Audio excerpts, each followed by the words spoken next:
Hello, lovely people. Today we are on, believe it or not, episode 7 of Danganronpa. So last time when we left off, we were left with a double homicide. So we had not one person, but 2 people that were killed. So we had this AI that we discovered, and Hifumi and Taka were kind of fighting over it. They both wanted control of it because to Taka it was Mondo and to Hifumi it was Chihiro. Anyways, they were fighting over it and they both ended up dead. Who's to blame?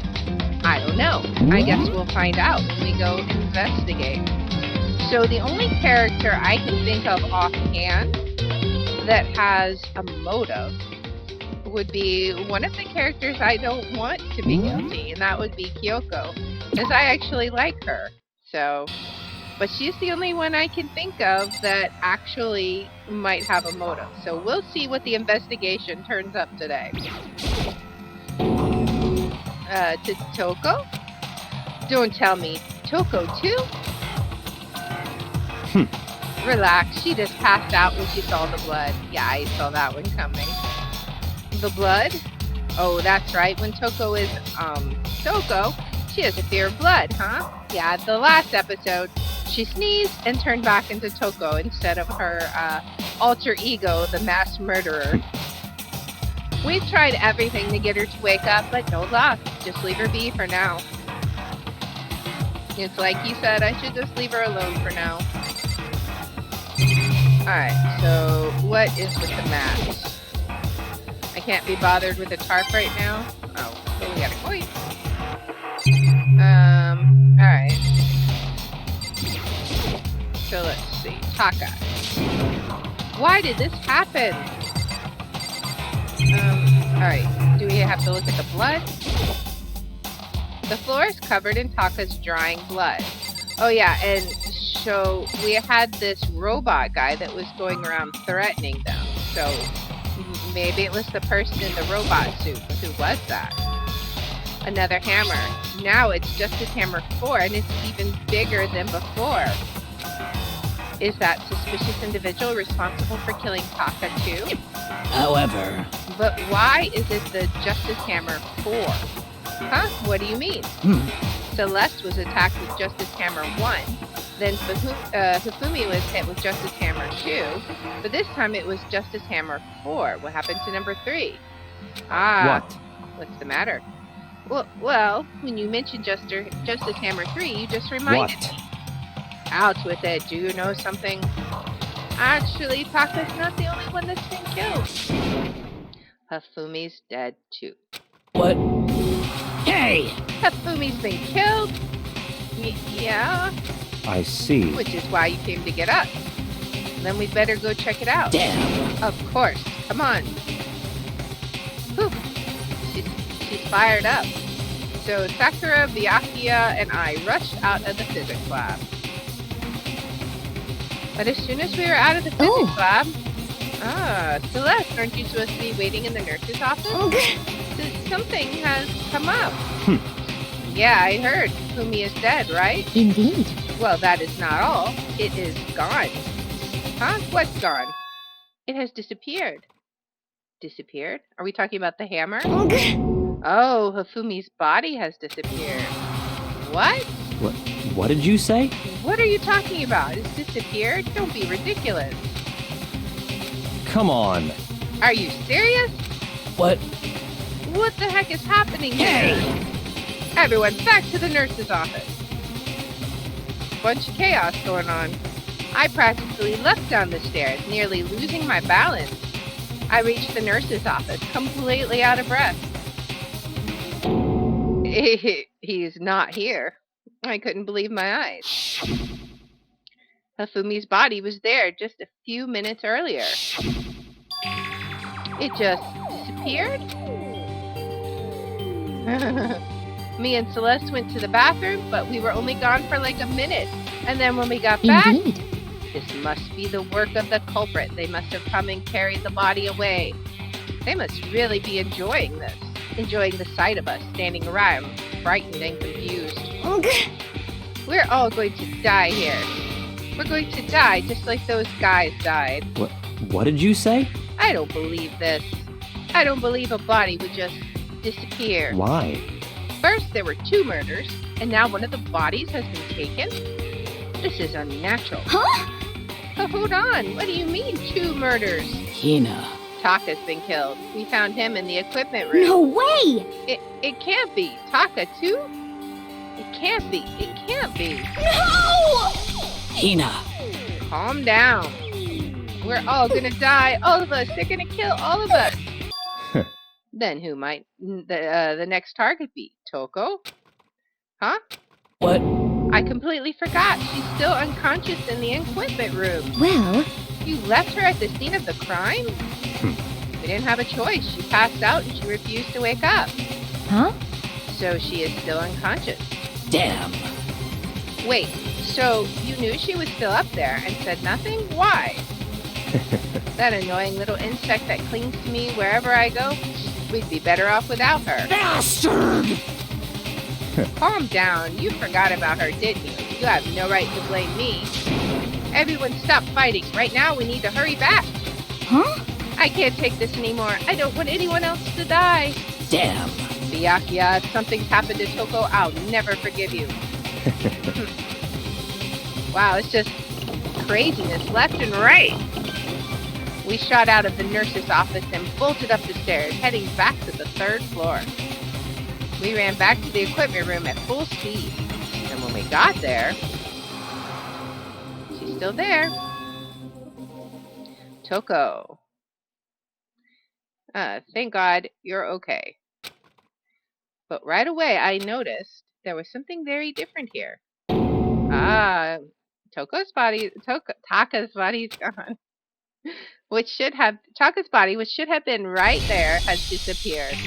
Looks like it's been drug away. This can't be happening. Are we hallucinating all this or something? No, it's not a hallucination.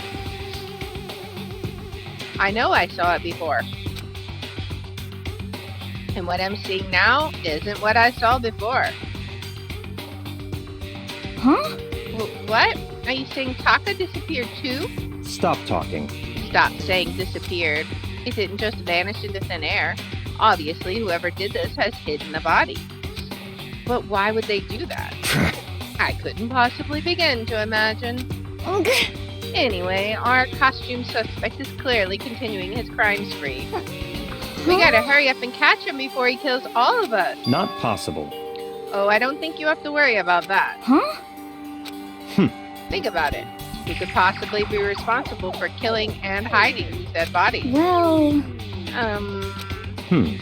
When Hifumi's death cry went up, everyone here was together on the 3rd it floor. is so. After that, we split into 2 groups. And now this time, you all came here as a group from the nurse's office. In other words, the only ones who could have done this are Hiro and Kyoko, who are still missing. But hold on a second. Kyoko has an alibi for when Celeste and Hifumi were attacked. There's no question that she was in the dining hall with us. You seem very adamant about defending her. Well, yeah, because we like her. Not that way, though. Perhaps you are in love? That's not it at all. That's fine. She just seems to be the most sane character out of this bunch. Well, anyway, yes, I do accept Kyoko's alibi. Let's see. Which means the suspicious individual we're looking for can be none other than Hiro. Which further means there will be no more murders. The regulations are very clear about that. Oh, that's right. There's a rule that says you can only kill a maximum of 2 That's people. right. As long as that rule is in place, there will not be a 3rd murder. If they were to break that rule, Shing! I'd mince ya. Mince ya without a second thought. Mince ya, grind ya, turn ya into paste. By the way, did you know that fish paste can also refer to shellfish like shrimp or crab? Random. Indeed. Let's see. So since 2 people have been killed, there is no possibility of any more. Perhaps. You knew that from the beginning, didn't you, Byakuya? Which means you knew Toko was never in danger. I still meant it when I said we'd be better off without her, though. In other words, Anyway, with that in mind, we can now relax and search for the 2 missing bodies. The 2 missing bodies. 2 people have been killed and their bodies have been hidden. The only one without an alibi, the only one who could have done it, is Hiro. But is he really the killer? And what about Kyoko? If she's not involved in this case, where did she go? What? Hey, Makoto, what's the matter? Huh? Oh no, it's nothing. Whatever. We need to find those bodies or our little narrative here can't move forward. So then... Very well. Then let us split up and begin searching. But... There is no need to be afraid. No more murders will take place during this case. 'Cause, I mean... I know that. I mean, I think I do. But Hina. if you're still nervous, I'll come with you. Huh? Okay, thank you. No need to thank me. Then let's get moving. Yell out if you find anything. Byakuya left the equipment room followed by the others. I have to try and find the 2 missing bodies.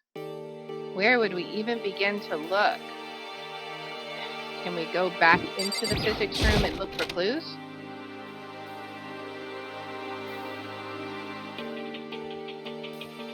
Alright, is there any kind of clues in here?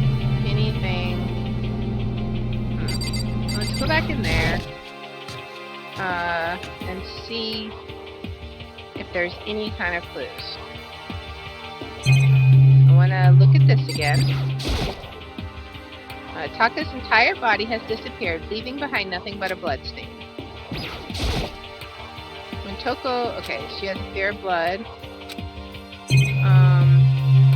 Probably nothing about the... This is a tarp. I don't see anything out of the ordinary here. Nothing worth thinking about too much. Unless they use the tarp to move the body, I wonder. Maybe that's why there's no blood. Another one of these hammers looks like it's made of wood. Alright. That's just the speaker, right? The video camera? Yeah, okay. What else do we have? Nothing else in here, right? Yeah, okay. Nothing else in here, so we will leave. There was nothing really in here, so let's go look for bodies. Yeah, let's go somewhere else. Where to, though? Can we look in... What is this? The art room area? Any bodies in here? We just got Hina and Sakura. Huh? Where could those 2 dead bodies have disappeared to? Damn. We need to search for the bodies that have disappeared. What happens after that? Okay. Rattle, rattle, huh? The door must be locked. Interesting. Okay. Well, for now, let's leave the area. Alright. What's around here? Are they even here anymore? Are they maybe in a classroom? What is this? This is... Oh, the game room, yeah.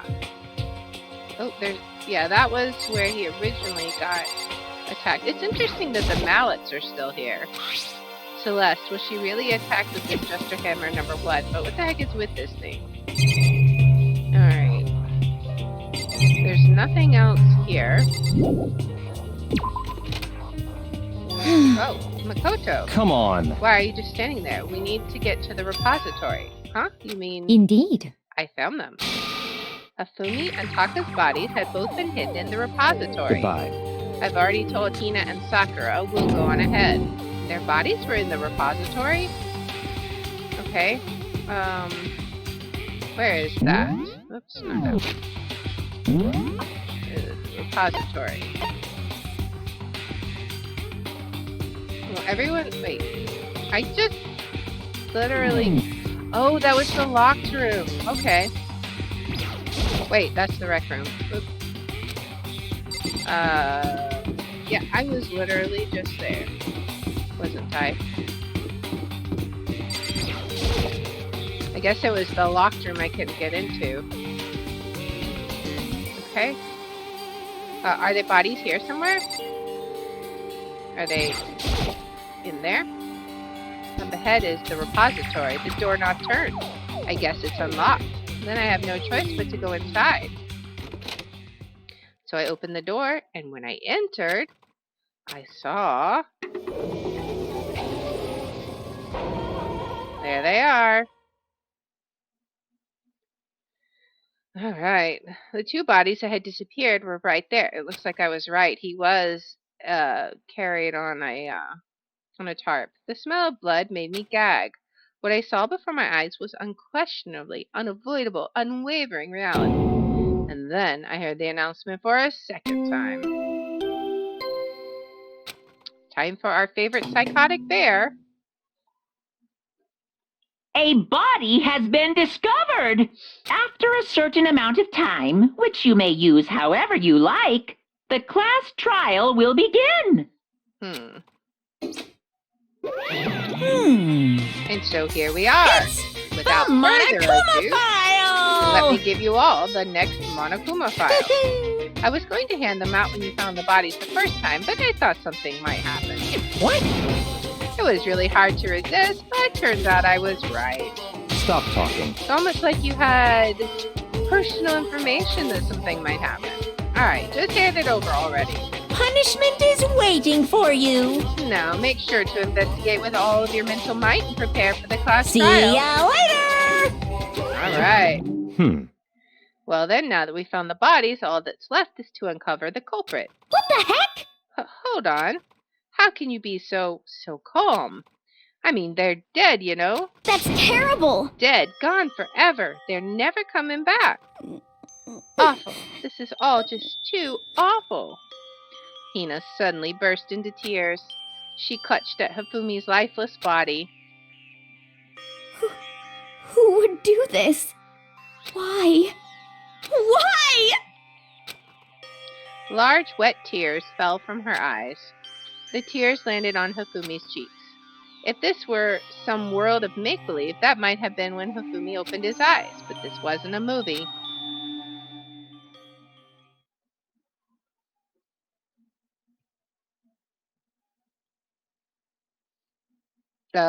Okay.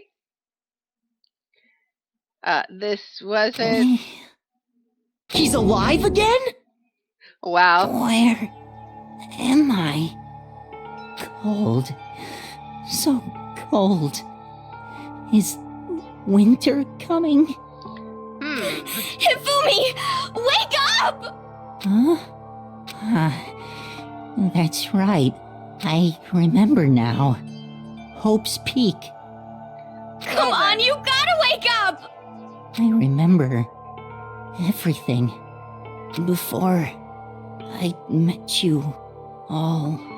I met you all. Really? His memories are all blending together. He has nothing useful to offer us. The light. It's reaching out to me. Like the tail of a comet. Hey, Hifumi! Who was it? Who attacked you? Who tried to kill you? Who killed me? That's right. I remember. Their name. Yasu. Okay. Hiro.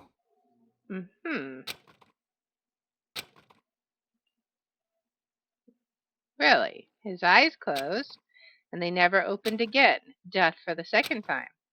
Absolute, undeniable death. And he pointed the finger of flame at Hiro. No matter how many more of Hina's tears splashed his face, there was no second miracle. Reality set in again. This isn't some stereotypical fantasy world. Tears can't restore a person's vitality. Honestly. You have no tears, do you? No blood in your veins? No calcium in your bones? At least you have your meat. Stop talking. You're just angry. Going out of his way to return just to leave us with those unnecessary dying words. Now this game has become exceedingly boring. He said Yasuhiro, right? Then perhaps... Yasuhiro Hagakure? That is the only person he could have been referring to. So in other words... And with that, the case is solved. assaulting people, and even killing Taka and Hifumi, and then going so far as to hide their bodies, a criminal that hides his face behind a mask and uses a bunch of giant wooden hammers. Is that what Hiro What is? is this? If it's true, I can't forgive him. No way can I ever forgive him. To kill 2 of our friends? That's fine. Anyway, it's about time we track down the culprit in our little life or death game here. Although this time, it's not all that life or death. The trial will conclude without much trouble. Indeed. Yes, it does look that way. It's going to begin again. We have to go through this one more time. I have to accept it. I have no choice but to go through with it. To make sure everyone survives, I just have to do it. And I have noticed something on the wall. Do you see what I see? I see a wall with hammers missing. The victims were Hifumi and Yamada and Kiyotaka Ishimaru. The cause of death for each was a blow to the head. It is thought they were both killed with a similar weapon. That's it? Very strange. Yeah, it's pretty strange. We got way less information this time than before. That is no problem. After all, the events of this case unfolded before our very eyes. We should know more about what happened than the Monokuma file could anyway. Maybe. Well, There's something else that's bothering me. Someone else has been missing for quite a while. Are you talking about Kyoko? perhaps. Without a doubt, she has an alibi for when Celeste and Hifumi were attacked. But what if the killer wasn't acting alone? What if they had an accomplice? An accomplice? That's right. An accomplice? What are you doing here? Monokuma appears! Don't be rude. I'm here to answer your question. What question? Yep. You're talking about accomplices, right? I'm pretty sure I explained it before, didn't I, during the first class trial? Speaking of which, I'd like to ask the bear, if there is an accomplice, do they also become blackened? So you ask, and so I shall answer. Each murder is allowed to have an accomplice, but only the one who does the killing will get to graduate. So, in other words, 2 people can work together, but one of them has no chance of profiting from it. Then there's no way anyone would work together, right? In other words, So basically, you can be an accomplice if you want, but there's no gratification in it. So then. So are you saying nobody worked together this time either? hey, Sorry, can't answer that. It would obstruct the free exchange of information between you guys. I just want to make sure you don't forget, no matter how much you might assist in a murder, only one blackened can graduate. An accomplice gets nothing. So in other words, Then we only need to figure out who that one blackened is that did the killing, right? Just like normal. well, Okay. Let me take this opportunity to clarify the whole shebang. In this class trial, what you need to determine is extreme! the one true blackened who devised the murder plot and put it into action. The true blackened, so just one person. Well now, That's enough for explainifying.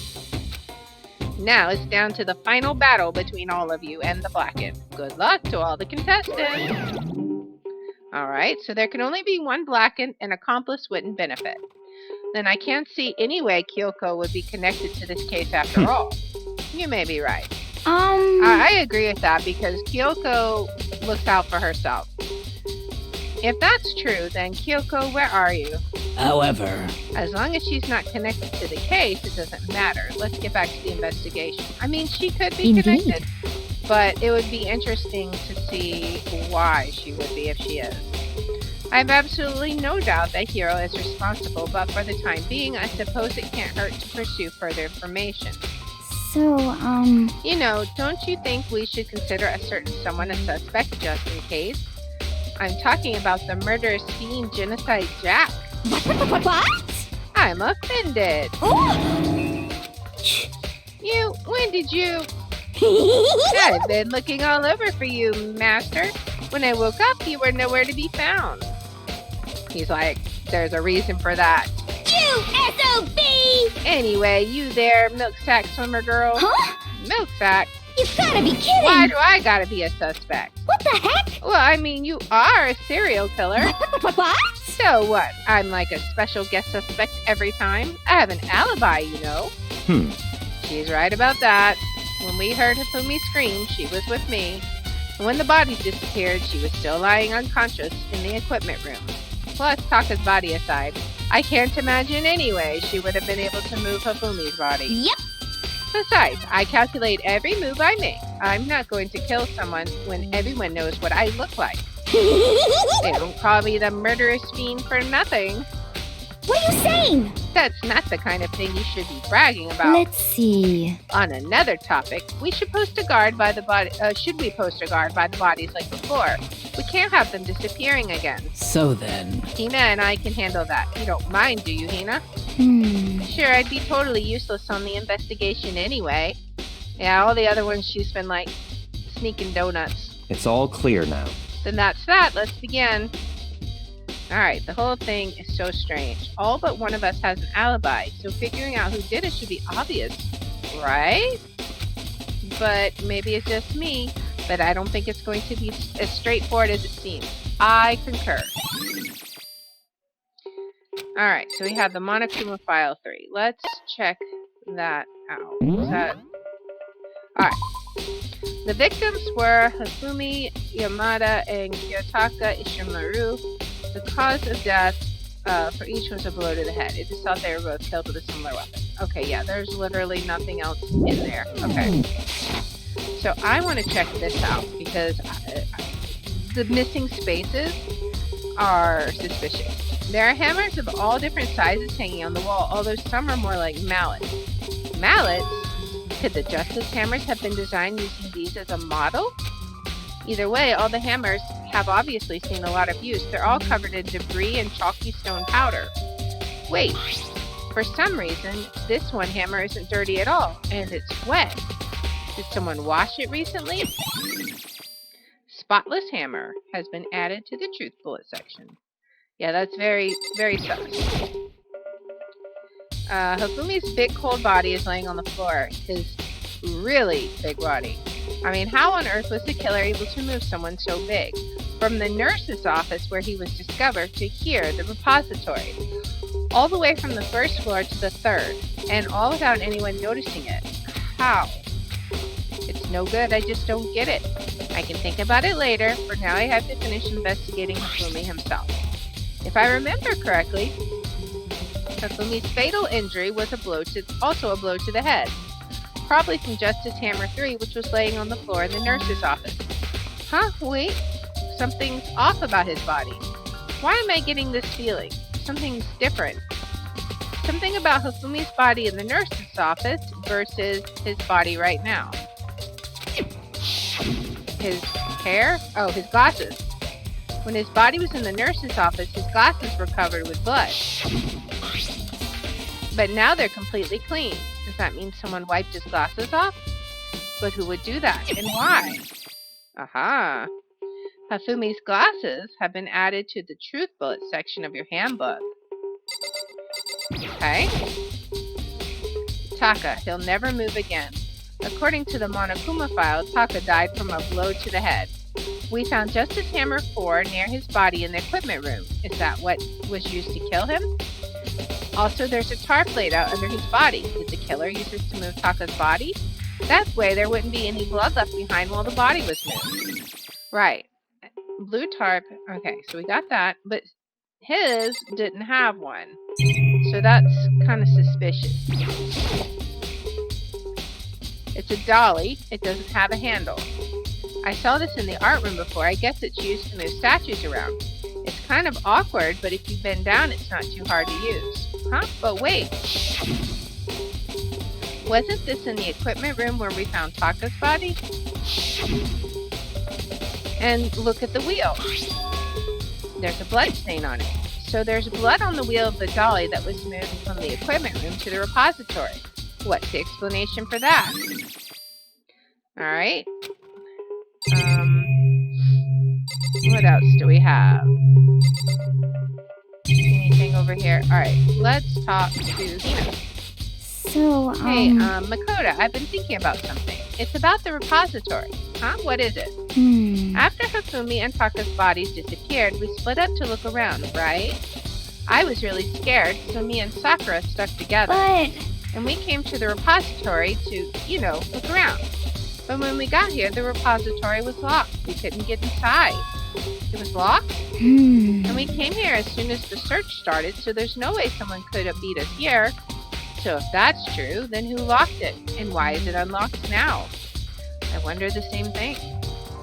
The door was locked when the search for the bodies began, but now it's wide open. There might be some secret lurking in there, but I'll probably have to leave this area to figure it out. And let's talk to Sakura. There are many aspects to this incident this time. Too many, to be honest. Considering that, it may be good to look back on everything that's happened. So then... Would you like my help? Yes. Yes, so let's look back on things. This morning, only 4 of us met up at the dining hall. Hina, Kyoko, you, and myself. We waited for the others, but nobody showed up, so we decided to go look for them. Yeah, we waited in the dining hall for 1 hour, from 7 until 8. It was around 8 o'clock when we began our search, and soon after we split up, Kyoko disappeared. After that, Hina found Celeste in the rec room on the 3rd floor, then quickly came and got you and me. According to Celeste, she was attacked by a suspicious individual and lay unconscious for about an hour. In other words, she was attacked an hour before we found her, meaning just after 7 o'clock. Based on the picture Celeste took, we discovered her attacker was dressed in a strange costume. It was Robo-Justice. It also became clear that this Robo-Justice had dragged Hifumi away. I want to know who took that picture, though. After meeting up with Toko and Byakuya, we began searching for the costumed assailant. We found an injured Hifumi in the library on the 2nd floor. We took him down to the nurse's office on the 1st floor, then resumed our search. But not long after leaving the nurse's office... What's wrong? I saw a shadow, something moving around at the top of the stairs. Based on Celeste's claim, we went back up to the 2nd floor where we split up and began searching. Then right after that, Celeste screamed. This time she had apparently seen the suspect on the 3rd floor. Hearing her screams, we quickly made our way to the 3rd floor. Celeste, what's wrong? That was a rather intense scream for someone like you. I saw him, the strange costume man. He ran off as soon as I screamed. I was blocking the stairs, so he headed further down into the hallway and disappeared. And then... Huh? What was that? That came from downstairs. It must have been Hifumi. He's in the nurse's office. This is bad. Come on, we have to go back. At that point, we decided to split up into 2 groups. Celeste, Hina, and I went back to the nurse's office. Meanwhile, you, Byakuya, and Toko pursued the suspect up on the 3rd floor. When we got back to the nurse's office, we found Hifumi's corpse, which is also when we heard the body discovery announcement play. I left Celeste and Hina alone and headed back to the 3rd floor to tell the others what had happened. However... But at the same time, we had discovered Taka's body in the equipment room, which means Hifumi and Taka's bodies were discovered right around the same time, because I remember hearing the body discovery announcement play right after finding Taka. And that's when I showed up and told you and Byakuya that Hifumi had been killed, right? Then you, me, and Byakuya all headed back to the nurse's office, leaving behind Toko, who had fainted. But as soon as we left the physics lab, we ran into Celeste, who just arrived to tell us something very unusual. Hifumi's body has disappeared. We hurried back to the nurse's office to discover that his corpse was in fact gone. Then we remembered we had abandoned the unconscious Toko and rushed back to the equipment room. This can't be happening. Are we hallucinating all this or something? This time, Taka's body had disappeared. So from there, we began our search for both of the missing bodies. And after some time, Celeste told us she'd found the bodies and we all headed to the repository. And there, we rediscovered the 2 bodies that had apparently vanished. And that brings us up to now. However, Looking back, things have certainly been very active. If you want to look back at the case again, just let me know. I'm fine anytime. So, yeah, I feel like it's a little too active. Like, I feel like this is the work of accomplices. Byakuya, do you think Hiro really did it? I don't see how anyone could think otherwise. When the attacks and murders and disappearances all happened, every one of us had an alibi. And the last thing Hifumi said when he died, yeah, he said Hiro escaped. So, in other words, Then there is no room to suspect anyone else. I disagree. I have a theory. Okay, but if he did do it, why would he hide his identity with that weird costume? Maybe he thought that no matter what happened, he'd be safe as long as his face was covered. Because he's the fool of the century, you see. I mean, he is kind of dumb. But do you really think that's enough to explain it? I feel like there's a clue hiding in there somewhere. what? And is that it? That's all that bothers you about this case? Well, no, there are a few other things. Like, why did the killer try to hide the bodies? They probably figured that if we couldn't find the bodies, we couldn't complete our investigation. But if that's the case, we found the bodies pretty easily, didn't we? Again, it comes back to the fact that the culprit was a moron. Is that really all there is to it? The other thing that bothers me is, why'd they bother killing 2 people? What? Because all the rules say if you can kill someone and get away with it, you graduate, right? So if you're the killer, your number one priority is not getting caught. But killing 2 people means more clues, more chances you'll get found out. I see. Hold on, perhaps. I see, so that's what that means. Is everything okay? That's enough. Don't talk to me as if we're friends. Huh? What's with the attitude? Come on, guy. But you have my appreciation. Goodbye. Thanks to you, I might have some fun with this after all. His mysterious words hung in the air as he left the repository. He talked as if he'd figure something out. But if he did, would it have killed him to tell me what it was? Alright, so I think that's all we'll find out in here. There's only one way in and out of this room, through the door that Hina said was locked before. There's definitely a lock on the door, but it can only be locked from inside the repository. I don't see any way to lock it from in the art room. The door can only be locked from inside the repository, which makes me wonder.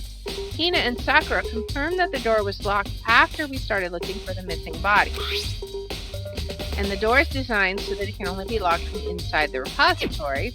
In other words, when Hina checked it, someone had already gone in the repository and locked the door. When they were done, they unlocked it and left, which is why it's unlocked now.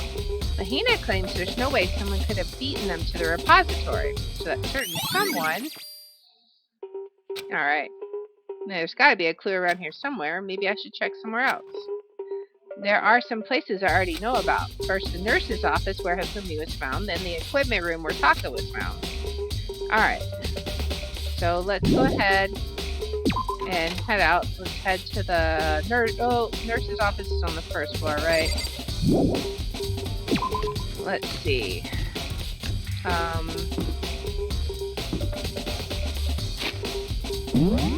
We want to go... Okay, so there's... Oh, equipment room. Okay. So, let's go to the equipment room.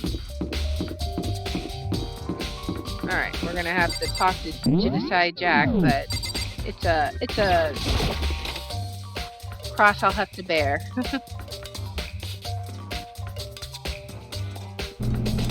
Still no Kyoko, right? Alright, let's go into the what is this room? This is, I don't remember what this room's called. Alright, let's look at the bloodstain again. There's some kind of tire mark going through the pool of blood in the middle of the room. That's from the dolly, right. There was blood on its tire, so that blood had come from here. Yep. Which can mean that Taka's body was moved from the equipment room to the repository using the dolly. Both rooms are on the 3rd floor, so that should definitely have been possible. Okay, nice. But even if the dolly was used to move Taka's body, what about Hifumi? Hifumi's body was in the nurse's office on the 1st floor. Even with the dolly, there's no way to get it up to the 3rd floor. That's still a total mystery.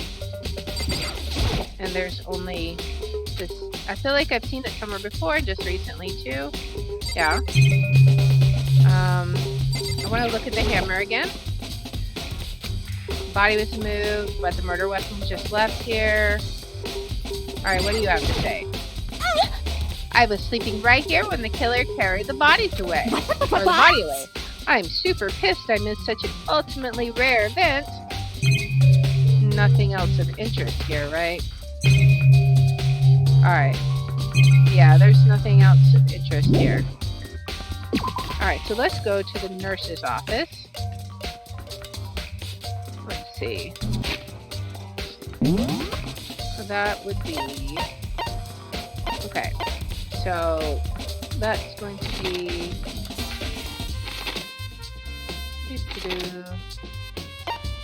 Nurse's office. Okay. So let's go here.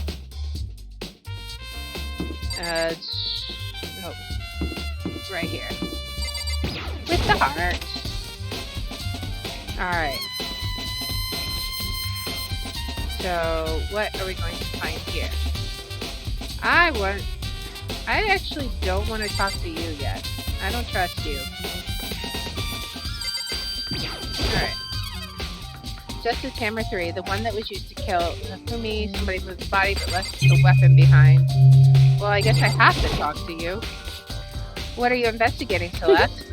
I'm not investigating anything, precisely speaking. I am simply going around seeing if Hiro might be hiding somewhere. What about you? Oh, you know, I'm just checking this and that. The main thing on my mind is how someone could have moved Hifumi's body. Let's see. How Hifumi was moved, eh? When it disappeared, you were supposed to be in the nurse's office, right? Yes, indeed. Correct. Hina was not feeling well, so I stayed behind to look after her. But she seemed to be getting worse, so I took her to the bathroom. And when you got back, the body was gone? We could not have been gone for more than a minute or two, though. Yeah, Hina said the same thing. So then the killer was able to get in and move Hifumi's body in that short amount of time? Indeed.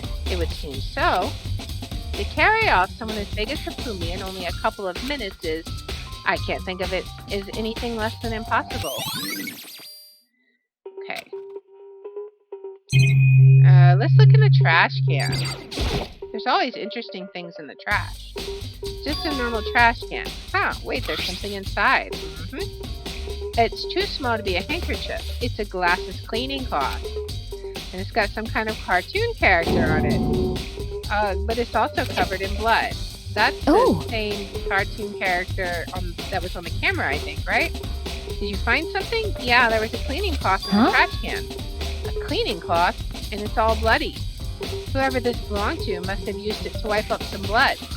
But who would need to do something like that? I haven't the slightest idea.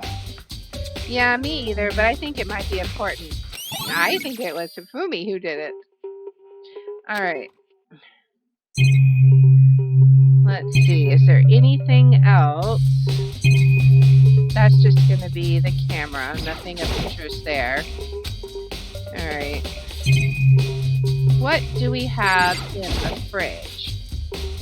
A refrigerator. I wonder if there's anything to drink inside. After everything I've been through, I'm totally parched. Maybe just a quick peek. There's a bunch of blood packets in here. For blood transfusions, I guess. It doesn't help me, though. I'm not a vampire. I don't know. I feel like it could be useful information. Alright. I think that's all there is in here. Alright. So this is where you were. I've been looking for you. You have? I wanted to thank you for what you did. Not that you meant to, but you ended up making this little game of ours very interesting indeed. You should go to Hiro's room. Oh, and let me give you this. Meet in the dining hall. Wait, we got that note, didn't we? This is the note Hiro wrote to get us all to meet up, right? Yeah, you remember well. Well, the penmanship was pretty remarkable, so it left an impression. It's all clear now. Anyway, this makes it clear, right? This is a trap. What is? Things grow ever more exciting. What are you talking about? I've already repaid my debt. I don't owe you any more explanation. Goodbye. Okay. So, we need to go to Hiro's room and see what is there. So that's going to be... Where's the dorms? Dormitories. Okay, let's go to this point. And then let's go to Hero's room.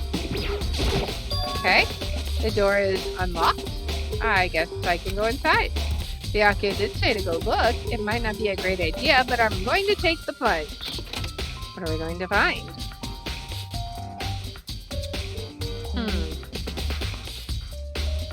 This is Hero's room. There's all kinds of weird stuff in here. Where'd he even get it all from? More importantly, he still hasn't turned up. Which means he can't really complain if I don't get his permission to search his room, right? Alright.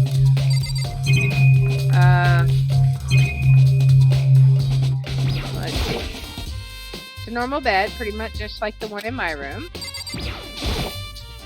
I think there's something in the cardboard box. It's blueprints for something and some things made out of, it looks like cardboard, plastic, and plaster? Is this Robo-Justice? And it's in Hero's room. But wait, these blueprints. Something about them bothers me. The handwriting isn't right. I think Hero's being framed.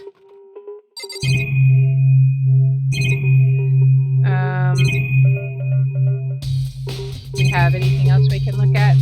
What about the bathroom? I soundlessly checked the bathroom. There's nothing in here. It's pretty grungy, though. How does the bathroom even get this dirty? Well, I guess that's a bachelor pad for you, right?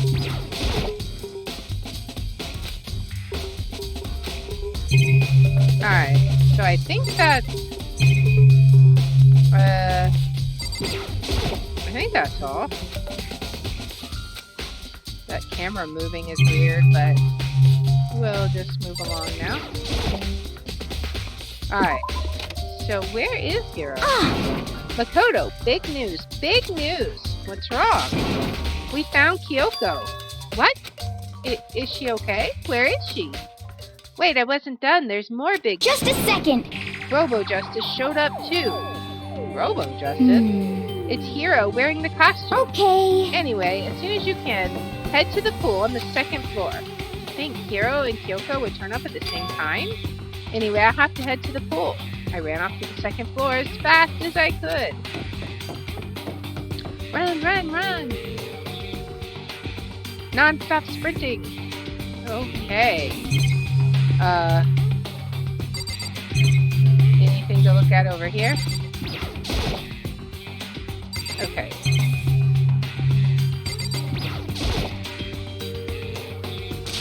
Kyoko! I mean... You, man, I've had the worst day. Hero? Okay. What does Celeste have to say? I am positive that it is the suspicious individual that attacked me. Apparently, that ridiculous object is Hero. I'd ask Kyoko for the details if I were you. Robo-Justice finally made his appearance, huh? I guess Kyoko's the one that found him. Hero? Huh? Oh, Yeah, hey, Makoto. Who else would I be? That's a good question. Huh? What? Why do I look like this? What? Did someone come along and remodel me while I was sleeping? Was it the Illuminati? Okay, Kyoko, what's up? Right. I found Hero. He was jammed into the pool room locker. It looked like he was fast asleep, so I kicked him and woke him up. Don't be mean. I still can't believe you kicked me. You could have been a little more gentle about it, like, I don't know, press my face or something. What? That's creepy. Anyway, Kyoko, where have you been all this time? You just disappeared all of a sudden, without a trace. Well, There was something I had to check up on. I wonder if she was trying to find Chihiro's AI. What do you mean? Never mind. I can't never mind. it's nothing. Never mind. Hey, More importantly, she says that, but does she have any idea? Does she know people think she might be spying for the mastermind? and? First of all, Hero, you need to explain to us why you're dressed like that. I mean... Oh, I have no idea. 1 second I was asleep, don't even know how that happened, and then I woke up and then I was here. I don't care. Something about that costume. It pains me just to look at you. Huh? Well, let me I out of don't here! know what's up with this thing, but I can't actually get it off. A little help? Why would you make something that you can't take off by yourself? You got it all wrong! I didn't make this stupid friggin' thing. It would seem... There's a clasp on the back that's keeping you from getting it off. It looks pretty sturdy. I don't think you can get it off on your own. Well, we don't really have a choice. Let's help him.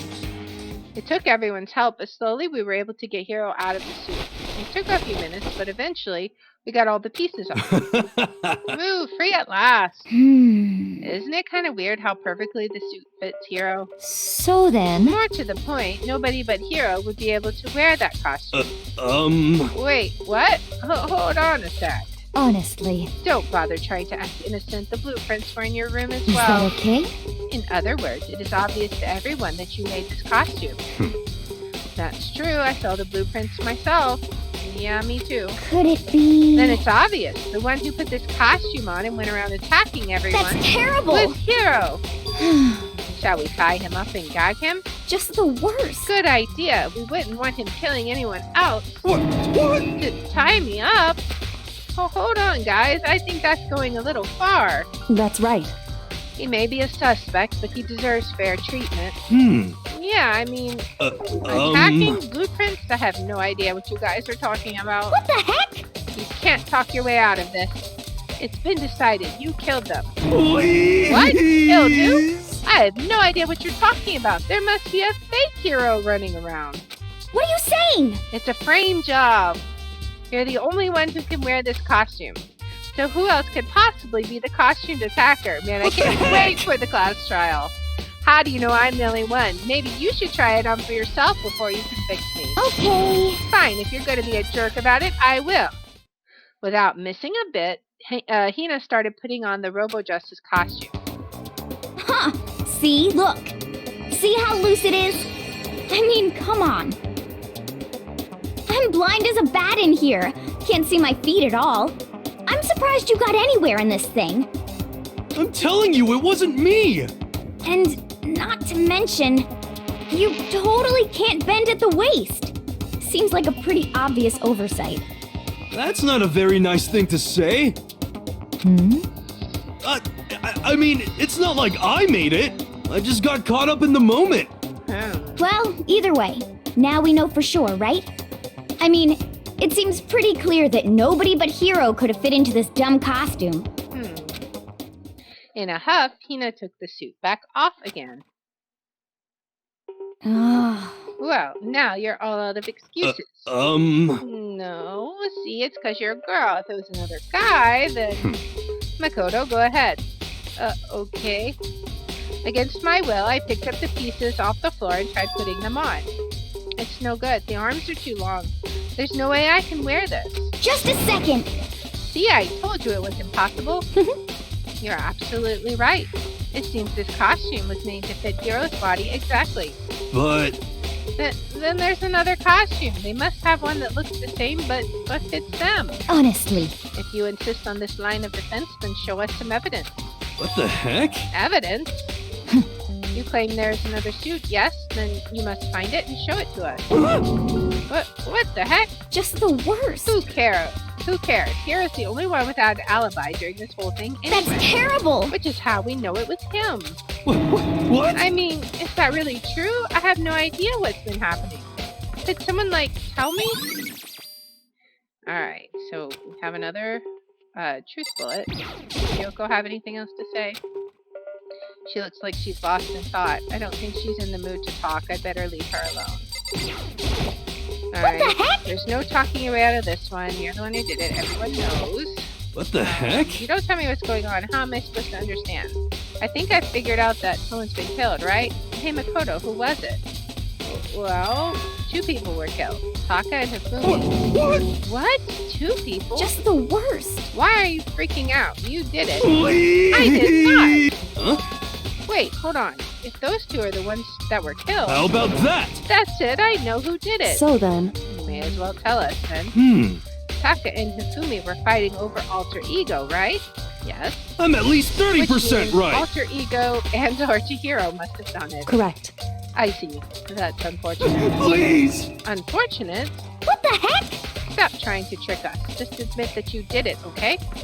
I'm telling you, you've got it all wrong. Oh, so I then. know that note. Note? Last night, someone slipped a weird note under my door, and here's what it said. I found a hole. Maybe we can use to escape. Monokuma can't find out, so don't tell anyone else for now. Let's meet in the rec room at 1 a.m. The last thing I remember is going to the rec room, then for some reason I fell asleep. Hey. The real killer probably drugged me or something. Just the worst. Not a chance. So, No, hold on. He could be onto something. The nurse's office did have chemicals that could do that. Huh?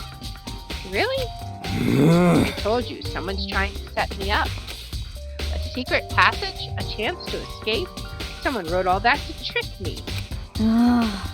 Even if that's true, you must be one dumb fish to bite every piece of cake that floats in front of you. Well, after being trapped here so long, even if you know it's a lie, you still gotta check, right? They preyed on my desire to get out of here. They deceived me. I still don't buy it. Don't be mean. Well, you should buy it. Just a second. Okay, then show us that note. With pleasure. I have it right here in my, pocket. No way. Looks like I lost it. Yeah, sure. Please. You gotta believe me. I wouldn't hurt a fly. As I said before, if you want us to believe you, you must produce evidence. Can you show us the note? I have no particular issue with what you claim, but if you want us to believe you, give us a reason. What the heck? For serious? Okay, maybe we can find that note somewhere. Now then, shall we resume our investigation? There's no time to waste before the class trial begins. Why do we need to keep investigating? We already know who did it. What the heck? Why? Why did you kill them? Tell us, hero. No, it's like I said. Just the worst. Was it really to get the money Monokuma offered us? Yeah, that must be it. You must be totally broke, and that's why. Please. Oh, I forgot about the money. Wait, that's a false accusation. Someone help me. What are you saying? Just be thankful we haven't bound and gagged you. If you have time to yell and carry on, you have time to search for your evidence, right? What? Ah, you're right. I need to look for the second suit in that note. Pete, don't fail me now. I guess I better get back to guard duty. I was gonna ask Coco, or Chinside Jack, to switch with me, but if she and Sakura got into a fight, we'd have a catastrophe on our hands. Well, bye. One by one, everyone peeled away. Makoto. Makoto, do you have a second? Huh? I want you to help me with the investigation. It would seem... It looks like I got a late start on this one, so I need to make up some ground. Sure, I don't mind helping, but can you promise me something? Later, when we have time, will you tell me why you disappeared? Why is that? No. To reject me so simply. Anyway, I need your help. You don't mind, do you? Okay. shall we go? Thanks. Now then, shall we? Hey, So, Makoto, first I'd like to examine the corpses.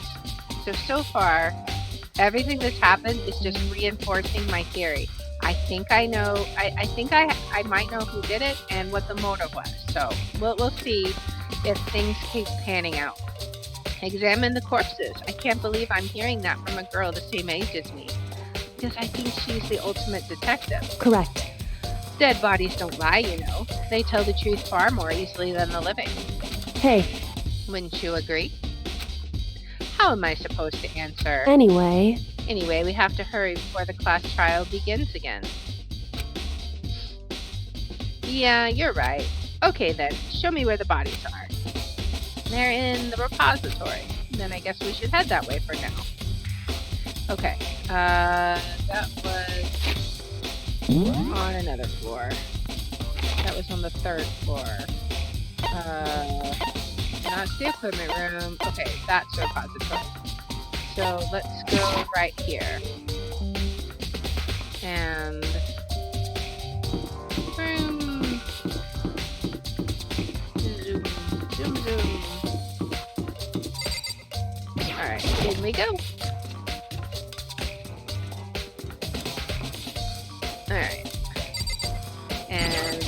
repository. Hifumi and Taka. For a moment, Kyoko seemed to go rigid, but only for a moment. So then, Well then, let's get started. She crouched down next to Taka and without hesitation began poking and prodding the I body. knew it. The Monokuma was right. They were killed using similar weapons. Her movements were so smooth. She was so calm. Seeing how comfortable she was actually made me feel a little more comfortable. Okay, so what did you know? I see. Makoto, I found something. You did? Hey, You remember the wristwatch Taka always wore on his left hand? You did? whew. Are you so oblivious to the people around you? Do you dislike other people that much? No, that's not it. Anyway, you said he had a watch? So then, Take a look. It's cracked. It's broken. You can see the hands aren't moving, right? It most likely broke when he had his encounter with his assailant. And it's set for... if I'm looking at it the correct way, it's set for what, 5? Just before 5? Oh, just past 6. Okay, yeah. I see. I was looking at it at an angle. Alright, so if you notice, the hands are frozen at just past 6 o'clock. So that would mean the watch was broken sometime just after 6. that's right. But last night, Taka's watch definitely wasn't broken. Hey, you. How long were you going to keep us waiting? Taka's irritated voice pierced the air as he stared pointedly at his wristwatch. It's almost 10 o'clock, you know that? Bedtime for all the little boys and girls. In other words, Yeah, so if it worked at 10 o'clock last night, it couldn't have been broken at 6 p.m. Meaning it must have happened at 6 this morning. So that happened however, before. Okay, so the timeline's starting to line up. That's not all. Look at Taka's left hand. He appears to be gripping something. You're right, there's something white in there. Makoto, Maybe it's the note that Hiro was Because- talking about. Rigor mortis has already set in. Boys are better suited to this kind of manual labor, right? Okay. As much as I didn't want to, I grasped Taka's cold hand. The ice-cold hand was nearly enough to cause my heart to stop beating. After some effort, I was finally able to free the object from his tightly clenched fists. A piece of paper? hey, Was that all he had in his hand? Yeah, that's it. Just a little scrap of paper. Doesn't seem like much of a clue, does it? is that I right? wonder about that. Kyoko then turned to Hifumi's body. So then, Let's check Hifumi's body now. Perhaps he's left us a few clues of his own. I wonder what's on that scrap of paper. Maybe we'll find another paper somewhere. Taka was killed by the blow of the head. Okay. Killer must have used it to move Taka's body. Okay, so let's talk to her again. So did you find Indeed. anything? I did, more than I expected, to be honest. Oh, I was Hifumi's body we were supposed to look at. Look at this. A lot of paper. that's right. Hifumi had it hidden on him. Hidden. Indeed. He stuffed it in his pants. So I can only assume he'd hidden it on purpose, you see. In his pants? So, wait, so you... Why is that? It was just his pants, not like his socks or something. I don't know what that means. Hey, Anyway, let's take a look at the paper. Go ahead, Makoto, open it up. When I think of how it was stuffed down his pants, it's like, it better be important for me or I'll never forgive you for this. Look at the corner, it's ripped. Okay, a note. I found a hole maybe we can use to escape. Monokuma can't find out, so don't tell anyone else for now. Let's meet in the equipment room at 6 a.m. so, That sounds very familiar. That's it, it's the same thing Hiro said. Then he was telling us the truth. however, Although it's not exactly the same, is it? Yeah, the time was different, right? I found a hole maybe we can use to escape. Monokuma can't find out, so don't tell anyone else for now.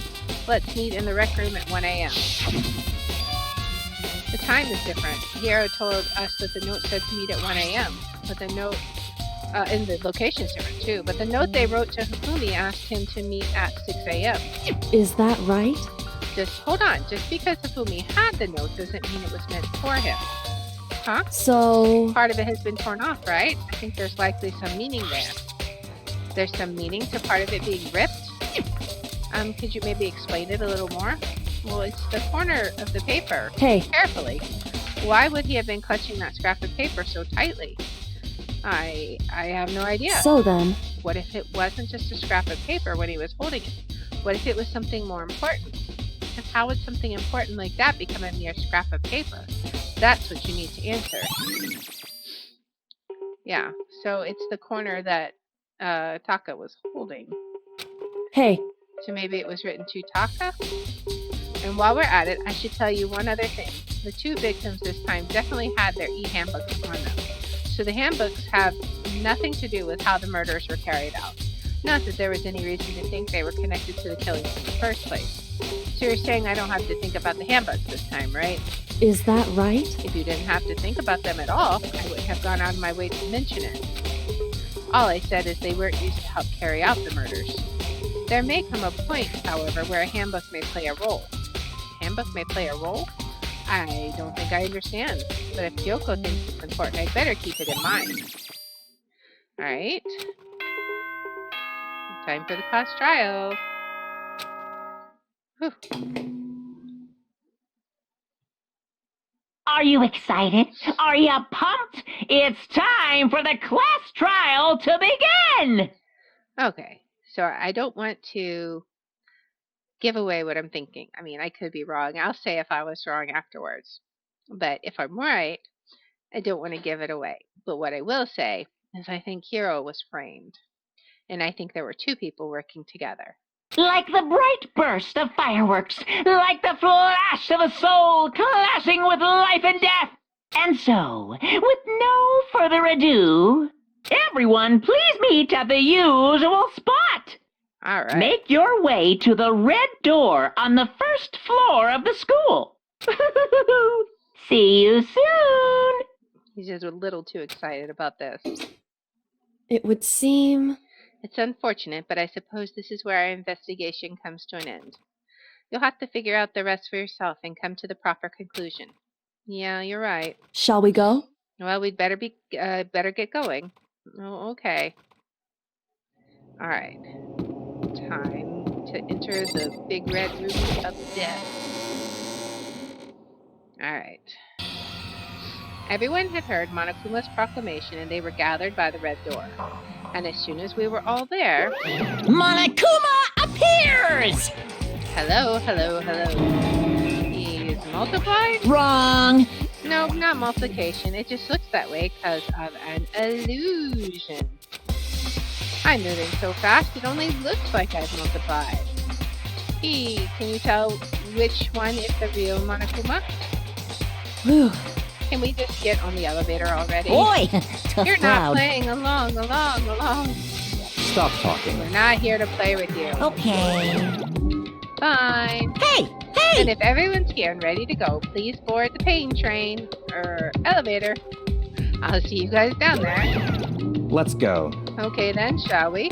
Please! Hold on, I'm not mentally prepared yet. What the heck? You'll never be mentally prepared. You can't run away anymore, Hero. You're gonna pay for your sins. What the heck? I told you already, I didn't do it. For serious.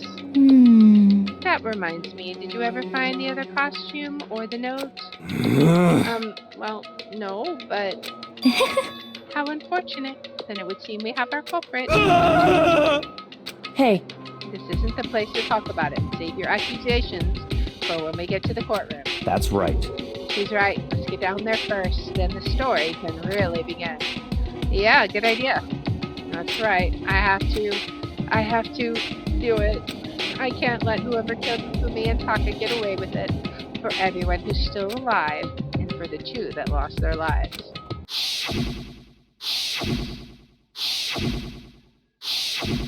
Alright, the one who killed Hifumi and Taka, the one who killed two of our friends.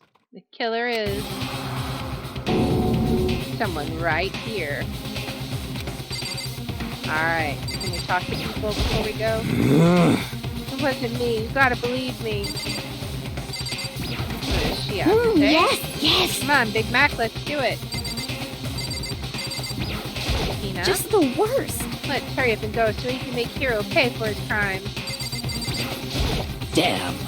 I don't like Monokuma's carefree attitude.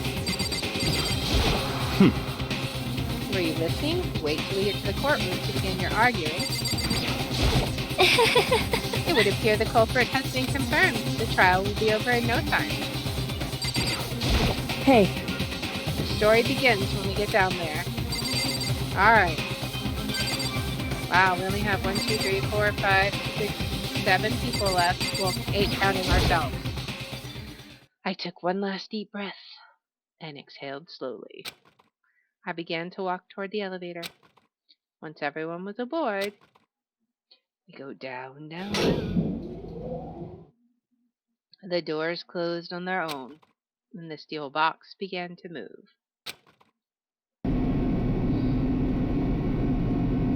The clicking of the elevator kept us company as we fell further and further down, with no going back.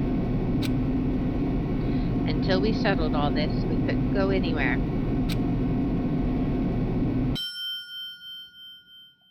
I'm not sure how long it was before the elevator finally came to a stop. The elevator doors slid open, opening up onto a cruel face. When I see all of you gathered together like this, I realize just how few of you there are left. Your school life is slowly reaching its climax. Just the worst. Only because of you. Why are you making us do such cruel things to each other? What? Do you really hate me so much? But I'm so cute. Come on. Stop goofing around and begin the trial. Don't rush me. Of course I'm gonna start it. I would never be like, stay tuned for the action-packed class trial after this commercial break. I'd never hold out on you like that. Okay, let's begin. Get to your assigned seat. Ooh, and so the curtain opened once again. A deadly judgment, a deadly deception, and deadly betrayal. A deadly riddle, a deadly defense, a deadly fate, a deadly class trial. Alright, so let's save it. Let's review our truth bullets. Okay, so the Monokuma file is talking about that they, Hifumi and Taka each had a blow to the head, both killed with a similar weapon. Okay, the blue tarp. The tarp was found in the repository under Kiyotaka's lifeless body. It was apparently used to move Kiyotaka in order to avoid leaving any bloodstains. The dolly was found when the body was rediscovered in the repository. This specific dolly has no handles, and blood was found on one of its wheels. It is assumed that this is the same dolly that was in the equipment room where Kiyotaka's body was originally discovered. When they were first found in the nurse's office, Hifumi's glasses were covered in blood. However, when they were next seen in the repository, they were completely clean. This is Hifumi's glasses, now the spotless hammer. Hammers of all shapes and sizes were found in the repository. One of them was found wet and had apparently been recently washed. The repository door. The door connecting the art room to the repository was designed to open only from the repository side. According to Aoi, it was locked during the search for the missing body. However, when the body was rediscovered, it had somehow been unlocked. Alright, the equipment room bloodstain. A puddle of blood was found in the equipment room where Kiyotaka's body was initially found.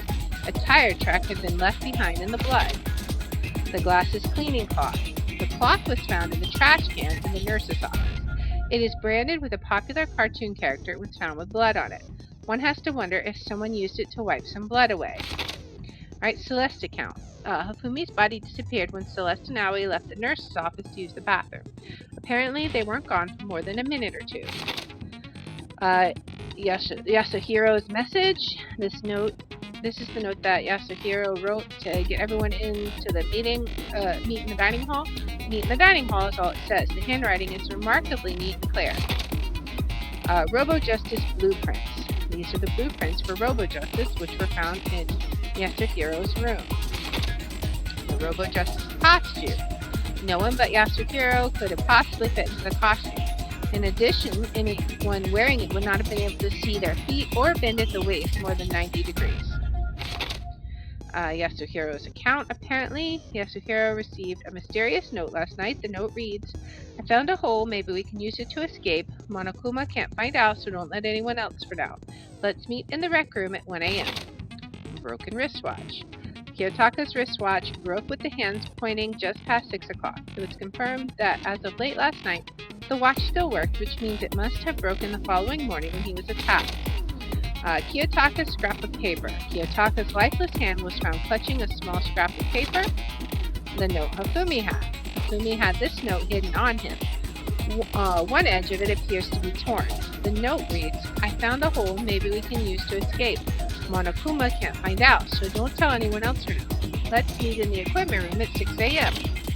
in the e-handbook. Each student has their own e-handbook, which also acts as a card key. The owner's name is displayed each time the handbook is booted up. It is believed that no handbooks were involved in carrying out the murders this time."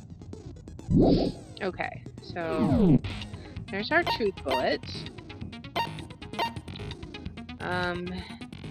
Curious if we have, let's see if there's any information of use. No.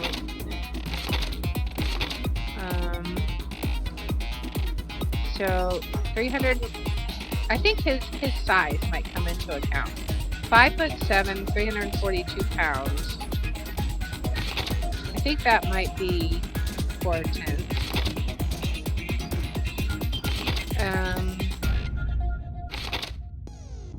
Let's see.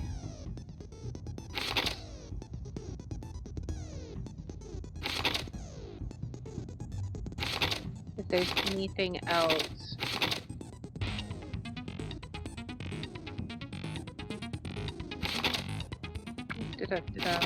Okay, so that's it on the report card. I don't know.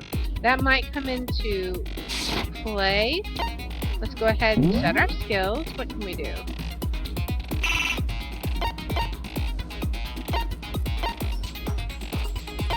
Okay. What do we have? Breathing technique. The focus gauge recovers more quickly. Effective during the non-stop debate, Hagman's Gambit, and the bullet time. Okay, we'll do that. What else do we have? Any other techniques that we've learned? That's it. Alright. So, I think we're done. Okay, type of trial. Let's begin with a basic explanation of the class trial. So, your votes will determine the results. If you can figure out who done it, then only they will receive punishment. But if you pick the wrong one, then I'll punish everyone besides the blackened, and the one that deceived everyone else will graduate. Now then, to begin with... We already know who did it! Was that? It was Hiro. He does not have an alibi for when the murders took place, and we found him in that suit. Don't try and deny it! You killed them! I didn't! Someone knocked me out! I was asleep the whole time! I don't know anything about it! Shut your murdering mouth, murderer! That's the murderer. Who are you calling a murderer? Exactly. I am sorry to say, Hiro, but we do have evidence. We have circumstantial evidence. Blueprints for the suit. Parts we assume were used to build it. And all of it was found in your room. You have to admit, the evidence is quite compelling. It points to you as having created the suit and wearing it while committing crime after crime. How many times do I have to tell you? I don't know!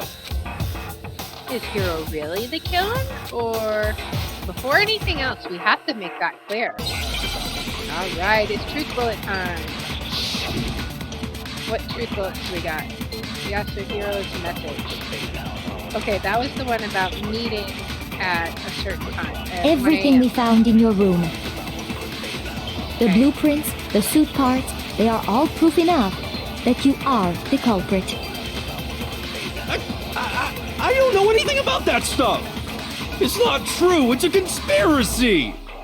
I agree. Hiro, why? Why did you kill them? No! Just hold on a second! Okay, so... I mean, looking at the blueprints, that handwriting is awfully messy. If I remember right, Hiro's handwriting is very... Everything we found in your room.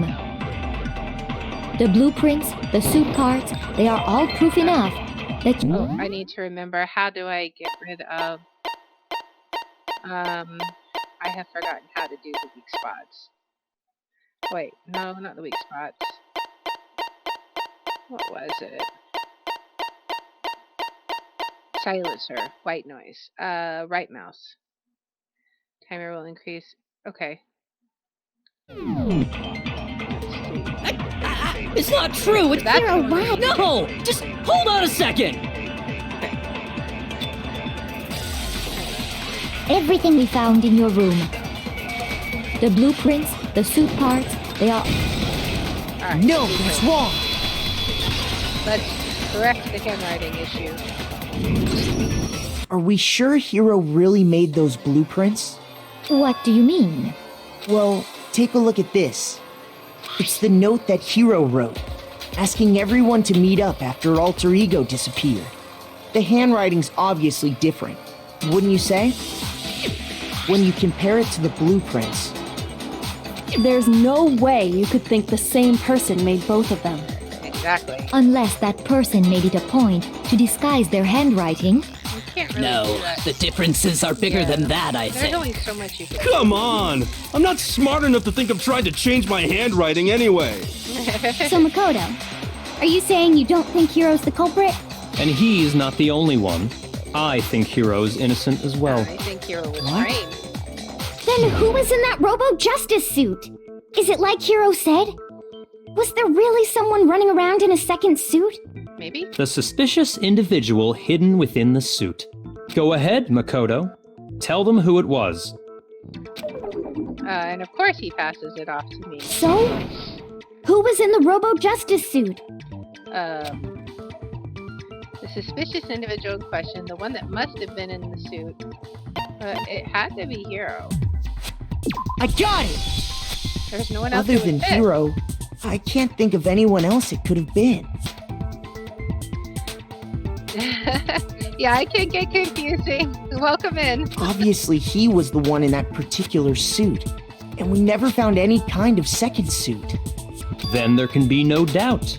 Hero is the prime suspect. That doesn't make any sense. You just said Hero didn't do it. That's right. It makes perfect sense. Hero was the suspicious individual in the suit, but he's not the culprit. Yeah, he was So framed. what you're saying is... That's right. The culprit in this case has nothing to do with being in the Robo-Justice suit. Exactly. What? Now that's a bold assumption. And what reason do you have to make such a statement? You do have a reason, yes? Of course. But before we get to that, there's something else we need to clarify first. So let's get that out of the way. Hey, stop trying to boss us around. All things have a proper order. So what is it? What needs to be clarified? We must clarify the method of transportation for Taka's lifeless body. Alright, so that's It the would easy seem one. that his corpse was moved using certain particular items. Makoto, can you tell us what they were? Of course I can. The things that were used to move Taka's body, they must have been, it was the blue tarp was one of them, I got it! and the other one was the dolly. There's still one more thing. The other one was the dolly. I got it! They were a dolly and a tarp, right? Correct. What's with the attitude? So, let's see if I can explain. Taka's body disappeared from the equipment room, and then we rediscovered it in the repository. Right? And when we found it for the second time, it was wrapped in a blue tarp, right? Yes. It was the same tarp that up until then was stored in the equipment room. Yep, there were 3 originally. So the killer must have seen it there and decided to use it when they moved Taka's body. That way, they wouldn't leave any bloodstains while they were moving it. Okay, that explains the tarp. And the dolly? Well, if you don't Same have to thing. be super strong. I'm sure the dolly was in the equipment room when we first found Taka's body there. Mm-hmm, it was. But when the body disappeared, so did the doll. Later, when Taka's body reappeared in the repository, so the did the dolly. dolly. In other words, you think they used the dolly to move the body. Am I right? But are you right. sure you are not mistaken? Positive. Are you absolutely positive the dolly was in the equipment room when we found Taka's body?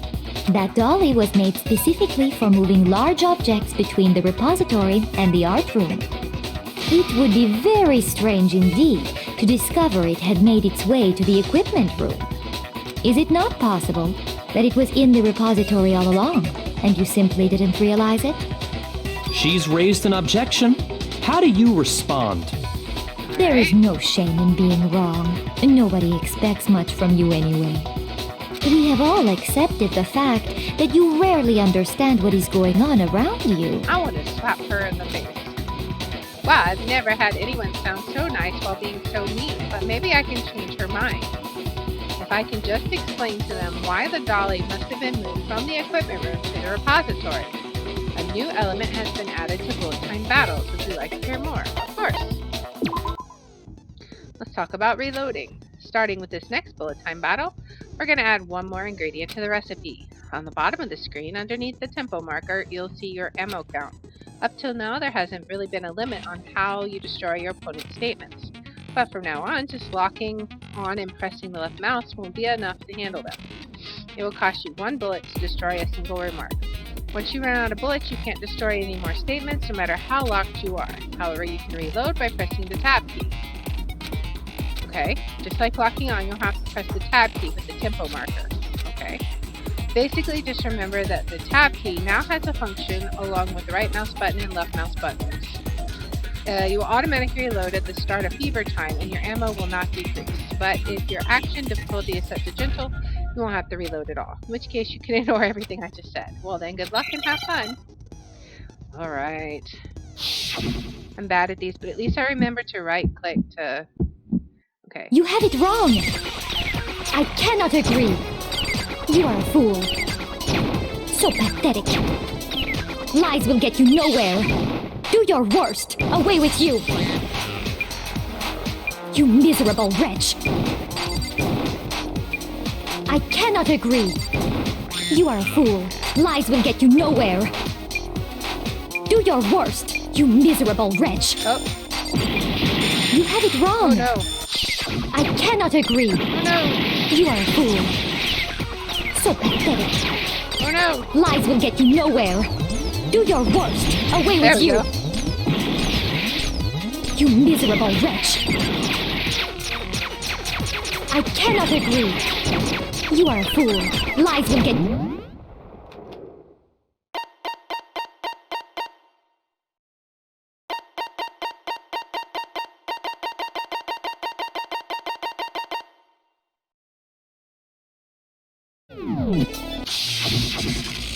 Do your worst, you miserable wretch!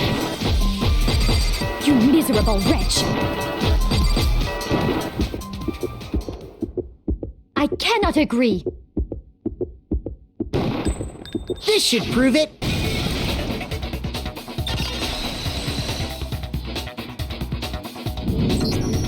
If you're asking for proof that the dolly moved, I have it right here. When I found the dolly in the repository, one of the wheels had a blood stain on it.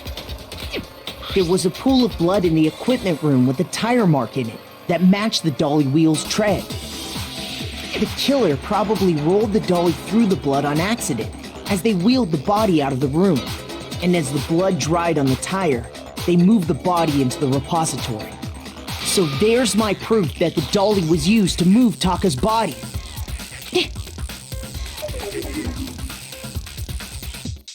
Well, anyway, that was just something we had to get out of the way. Let's get back to the main subject. Yeah, the subject of how Robo Justice didn't do it. 'Cause if it's not a killer robot, then what kind of robot is it? I'm not sure that really matters. I'd be happy to explain why the occupant of the suit couldn't possibly be the killer. If you look back on how the body was transported, it will become immediately obvious.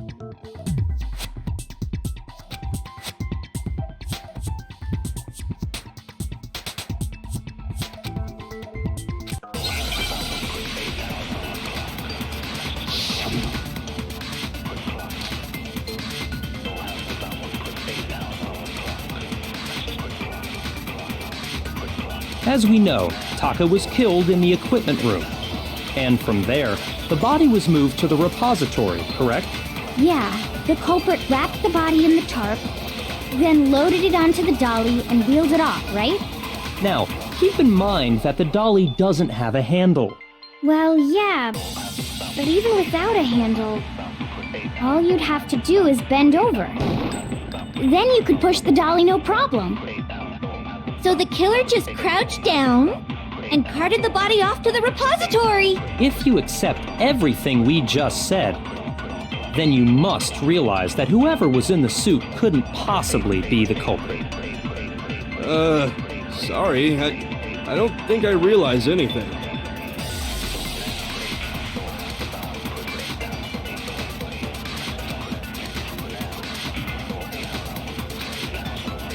As we know, and from there, the body... Yeah, the culprit wrapped then loaded it onto the dolly and wheeled it off, right? Now, keep in mind that the dolly... Well, yeah, but even without a handle, all you'd have to do is bend over. No, that's wrong.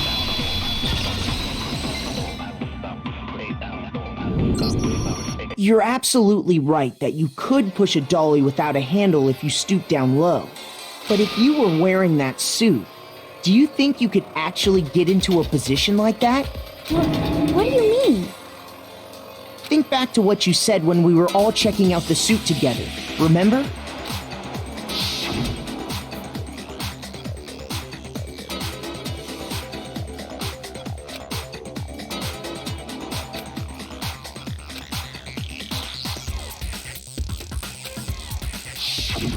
When you're in that suit, not only can you not see your feet, but you can't even bend at the waist. Am I right about that? Now that you mention it, yeah. It seems like it'd be awfully hard to push that dolly if you couldn't bend over. Well, what's to stop you from simply pushing the dolly with your feet? When you can't even see your feet? You really think someone could kick the dolly all that way? Yeah, it'd be totally impossible. Not that I can say for sure myself. On top of that, if you were wearing such a rigid, cumbersome suit, it's very unlikely you would have the dexterity to go about wrapping the body in a tarp. Well, I mean, isn't that just a matter of taking off the suit when you're ready to move the body?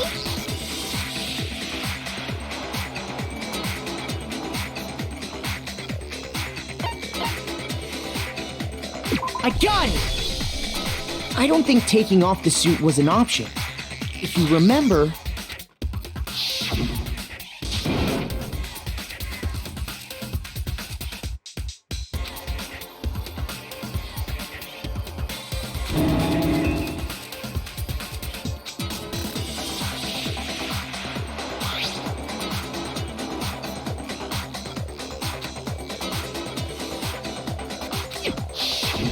That's true.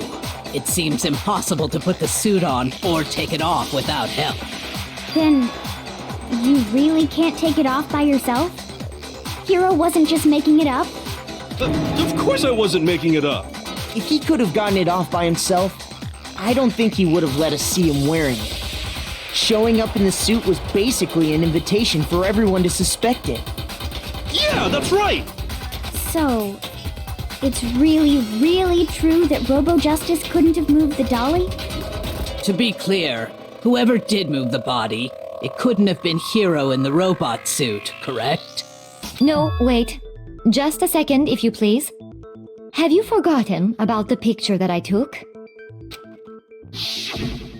You all got a good look at it, did you not? The image of Hifumi being dragged away by Robo-Justice? If whoever was in that suit is not the culprit, how do you explain that? Besides, do you remember what the now deceased Hifumi said?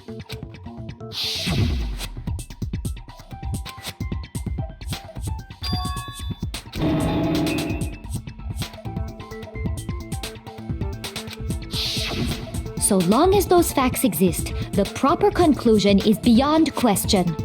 The individual inside the suit and the culprit are one and the same. It was Hiro, without a doubt. Yeah, that's gotta be right. Hold on a second! It's still far too early to reach that conclusion. Besides, there's no hurry to decide who did it. Before we rush to a verdict, shouldn't we explore every single possibility? Instead of seizing on one viewpoint, the truth is uncovered by analyzing things from every angle. Perhaps, but where do we go from here? Let's review this series of unfortunate events from the beginning. Maybe we'll uncover something new. What a pain in the ass! I don't disagree, but our lives are on the line. If this is what it takes, we have to do it. Plus, maybe we'll get to find out where the heck Kyoko was when everything went down. All right then, let's take another look back at what happened. I suppose we could start with this morning. 4 of us gathered together in the dining hall. Makoto, Hina, Kyoko, and myself. We waited there for quite a while, but nobody else showed up, so we went to look for everyone. That was around 8 a.m. And as soon as we split up, Kyoko went missing. Soon after that, Hina found Celeste in the rec room and quickly came to get Makoto and me. It seems I was unconscious for about an hour after I was attacked by my mystery assailant. I know it was an hour because I remember being attacked a little after 7. That was when we saw Celeste's picture and discovered that her assailant had been wearing a strange costume. As it turns out, it was Robo-Justice. It also soon became clear that this same Robo-Justice had abducted Hifumi. We were soon joined in our search by Byakuya and Toko, and then went on to find Hifumi in the library. He was injured, so we took him to the nurse's office and resumed our search for the suspect. But not long after leaving the nurse's office...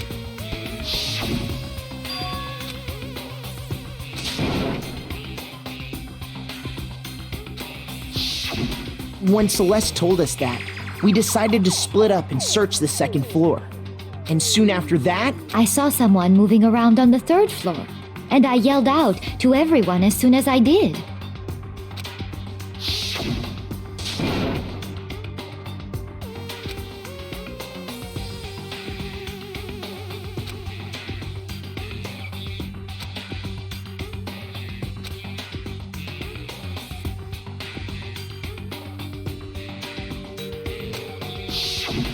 and then...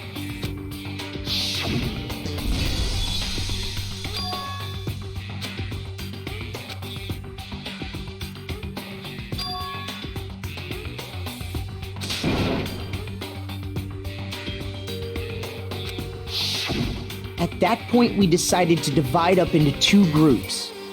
Celeste, Hina, and I went back to the nurse's office, while Sakura, Byakuya, and Toko chased after the suspect. When we got back to the nurse's office, we found Hifumi, dead. And that's when we heard the body discovery announcement. I left Celeste and Hina there and headed back to the 3rd floor to let the others know what had happened. Meanwhile, we had just discovered Taka's body in the equipment room. We must have found both bodies at almost exactly the same time, because we heard the same announcement not long after we discovered his body. And that's when I told you guys about Hifumi. Then the 3 of us headed for the nurse's office. But right after we left the physics lab, we ran into Celeste, who'd arrived after us, and she told us something very surprising.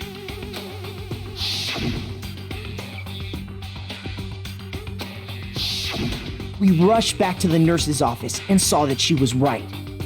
Then we remembered we'd left Toko passed out in the equipment room, so we hurried back again.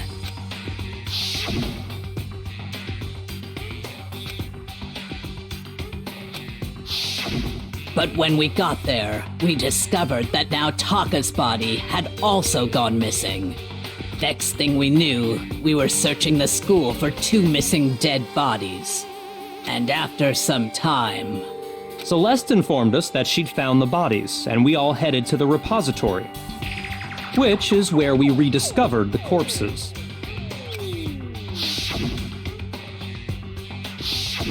I think that about covers it.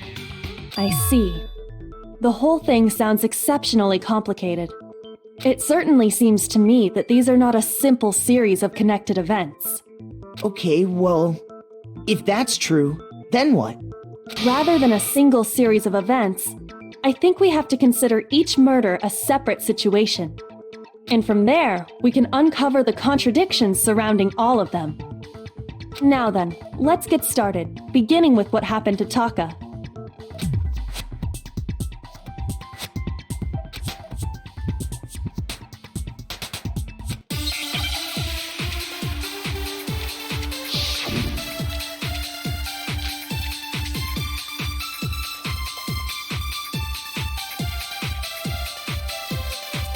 So, regarding Taka's death, I wonder if he died before Hifumi, or perhaps it was after? We already know what order they were killed in. Taka came last. What makes you say that? Because of the numbering of the Justice Hammers. It's true that Hifumi was killed with Justice Hammer 3, while Taka's death came from a swing of Justice Hammer 4. See? So it's obvious Taka came after.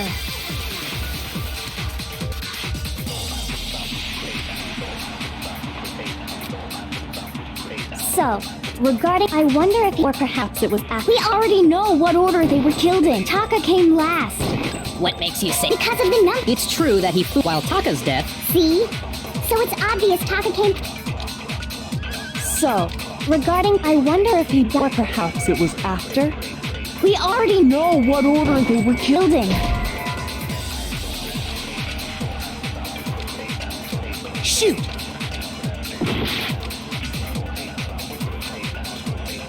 So, regarding Taka, I wonder if, or perhaps it was. We already know what Taka came last. What makes you say that?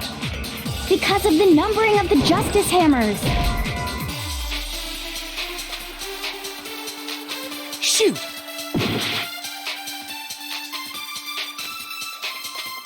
So, I wonder if, or perhaps it was. We already know Taka came last. What makes you say? Because of the number. It's true that Hifumi was, while Taka's death came from a swing. See?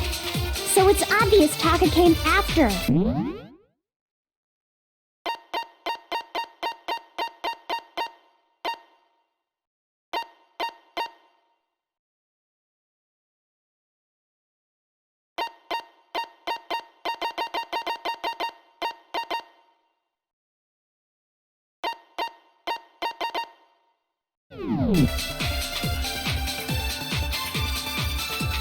So, regarding Taka's death, I wonder if he died, or perhaps it was after. We already know what order they were killed in. Taka came last. What makes you say that? Because of the numbering of the Justice Hammers. It's true that Hifumi was killed with just while Taka's death came from a. See? So it's obvious Taka came after. So, regarding Taka's death, I wonder.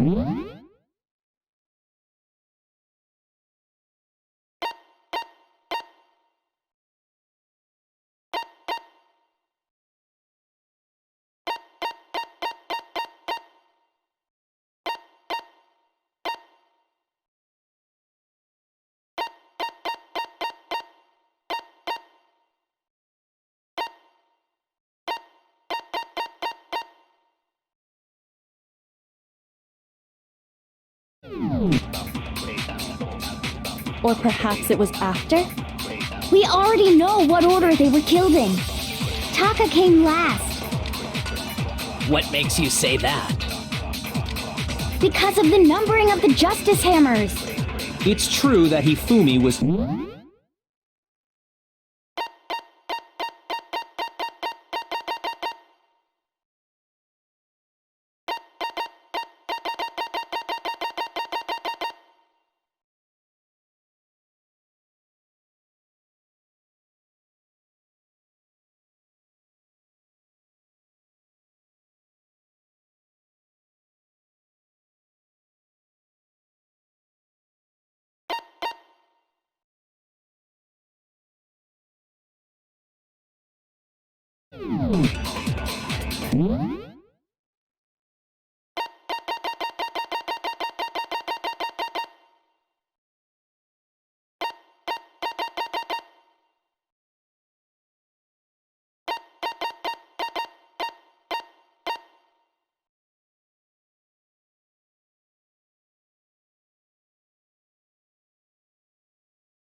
While Taka's death came from a swing of Justice Hammer 4. See? So it's obvious Taka came after.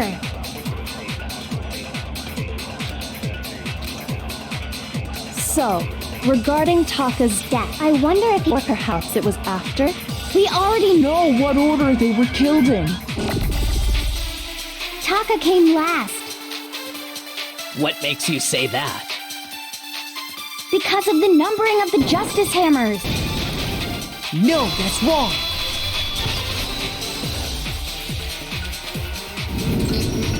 Hold on. There's no reason to assume that the hammers were used in the same order as their numbers. If anything, that's just another way the killer tried to disguise their actions. So you're saying the culprit wanted us to think the hammers were used in order, but in reality, Taka was killed before Hifumi? Okay then, let's see the proof.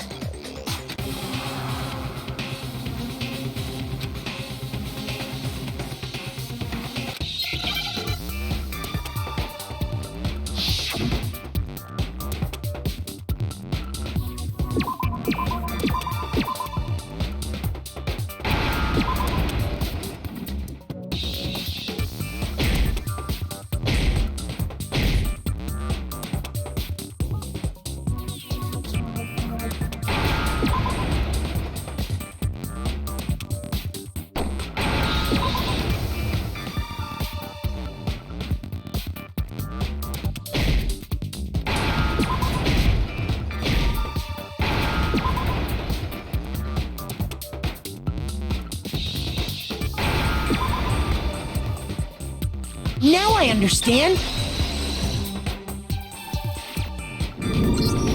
I've got it! Taka's wristwatch! See? Look! It broke with the hands pointing just past 6 o'clock. It must have gotten broken when he was attacked by the killer. Because as of last night,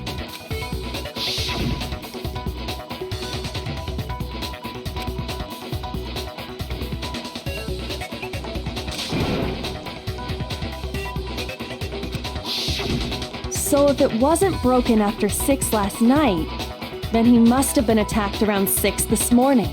And that would be his official time of death. But if that's true, then he was killed well before Hifumi.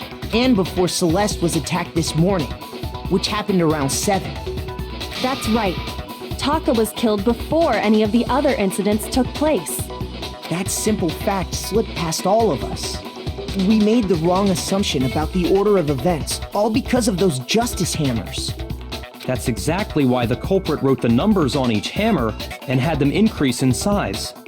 That way, when we saw how they were used in each incident, we'd easily make that wrong assumption. Now, if Taka was killed around 6, then everyone's alibis for his murder go out the window.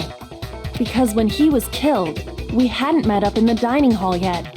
That may be true in the case of Taka's murder. But all of our alibis still hold true for Hifumi's death. That's right. With him, at least, we're all safe.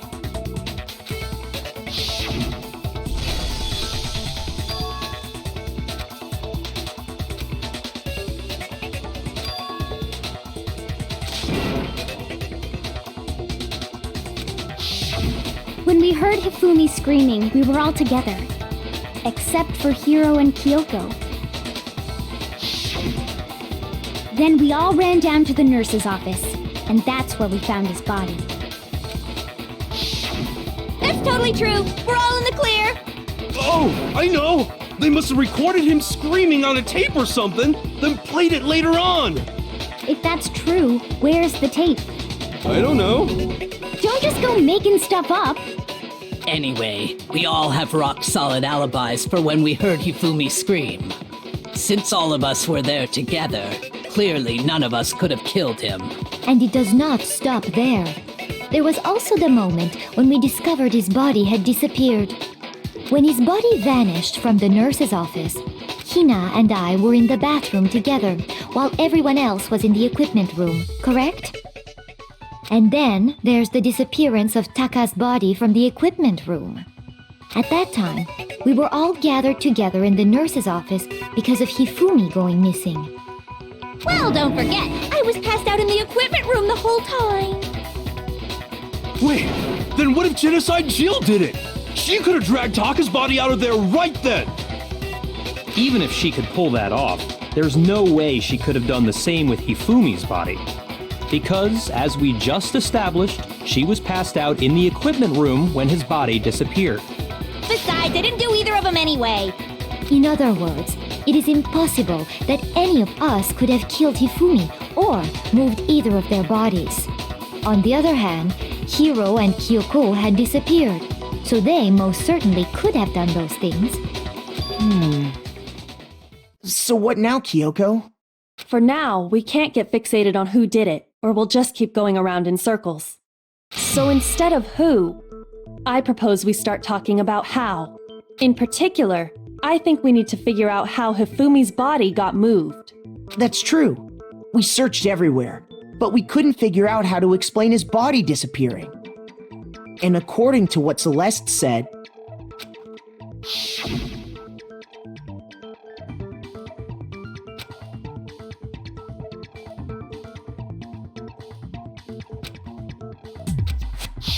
his body apparently disappeared in the 1 minute her and Hina took their eyes off of it.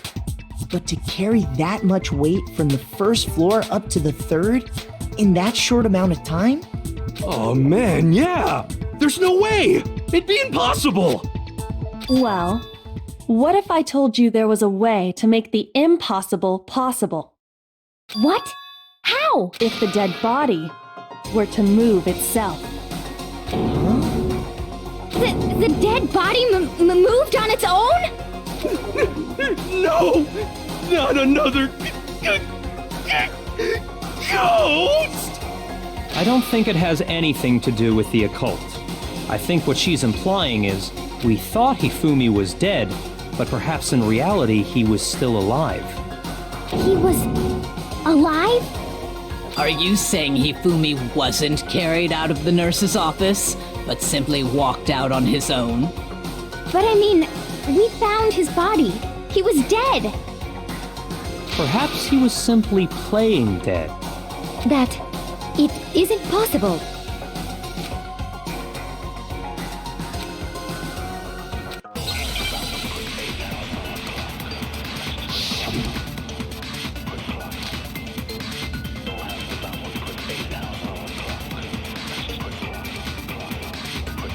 Are you saying that when we first found Hifumi in the nurse's office, there's a chance he was actually still alive? No, it is impossible. Hifumi was dead, without a doubt. And you know that how? Surely you heard the body discovery announcement along with the rest of us. Hifumi's dead body had been found. And that is why the announcement was made. Are we really so sure about that? Maybe the announcement was intended to signal someone else's discovery.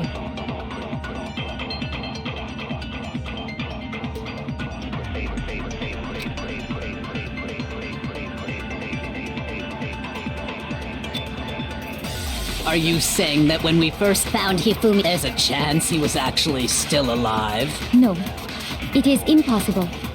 Hifumi was dead. And you know that how? Surely you heard the body discovery announced Hifumi's dead body had been found.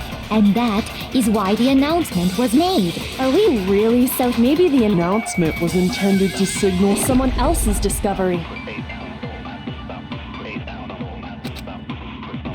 Are you saying that when we first... there's a chance he... No, Hifumi was dead. And you know that. Surely you heard the body discovery announcement along Hifumi's dead body had been found. No, that's wrong!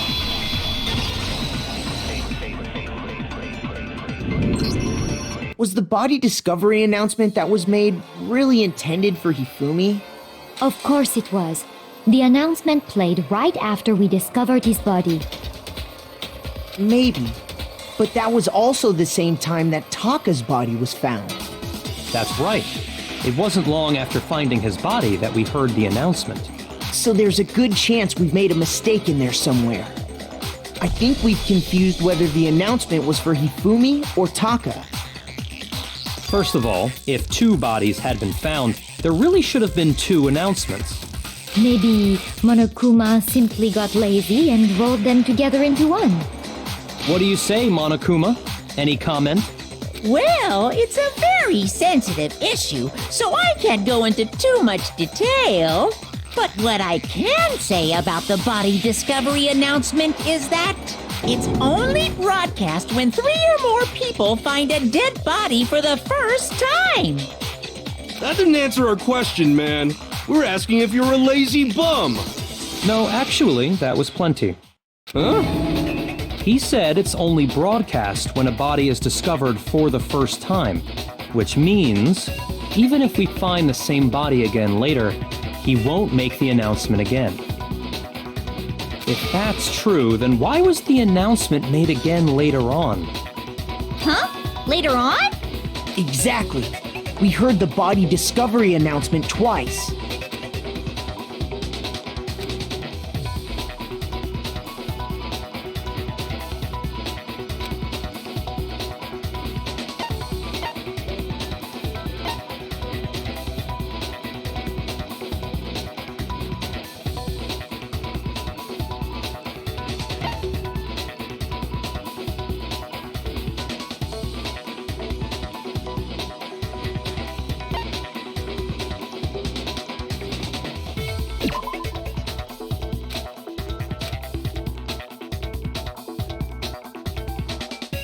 Shoot!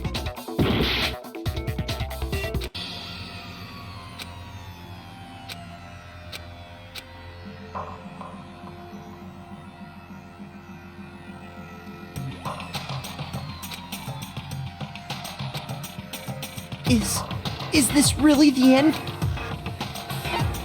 I refuse to give up yet!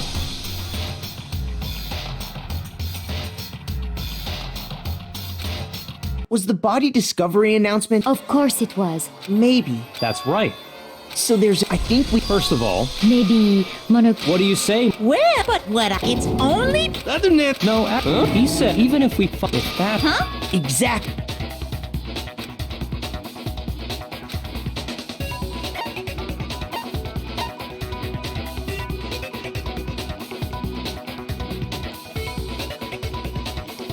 I got it! We heard it a second time in the repository, when we rediscovered the 2 bodies.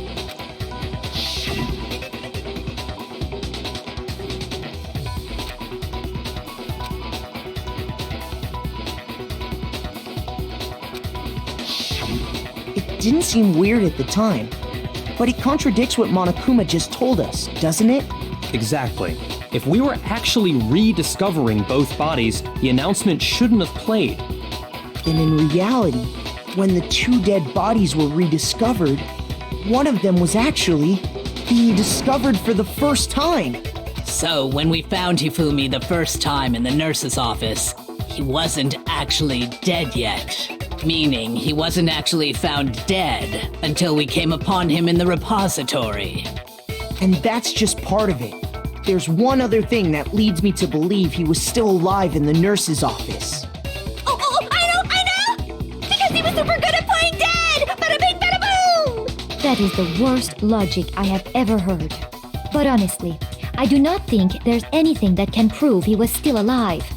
Okay then, let's take another look at the events surrounding the discovery of his body. Then it should become clear whether he was really alive or not. This whole thing is pointless.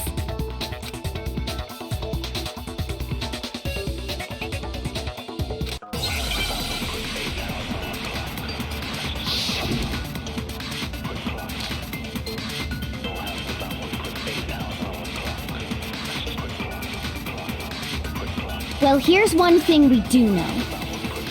The first time we found Hifumi's body was in the nurse's office. And then, while me and Celeste were in the bathroom, his body disappeared. And the next time we saw his body, It was in the repository. But when you compare his body before being moved and his body after being moved, other than the change in how it was positioned, there was no notable difference. No, that's wrong.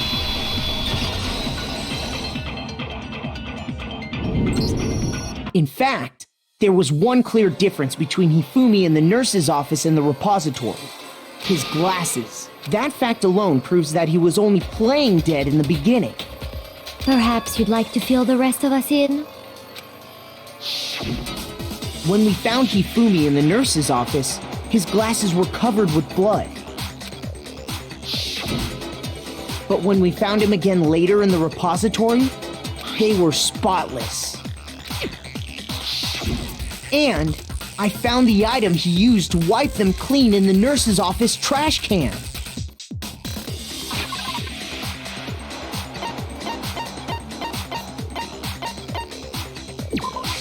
I got it! It was a glasses cleaning cloth featuring a certain cartoon mascot. One look at the bloodstain on the cloth should make things clear. This piece of cloth was used to wipe Hifumi's glasses clean. And the mascot on the cloth is the same one that's on the digital camera, right? And whose digital camera was it? Hifumi's, of course.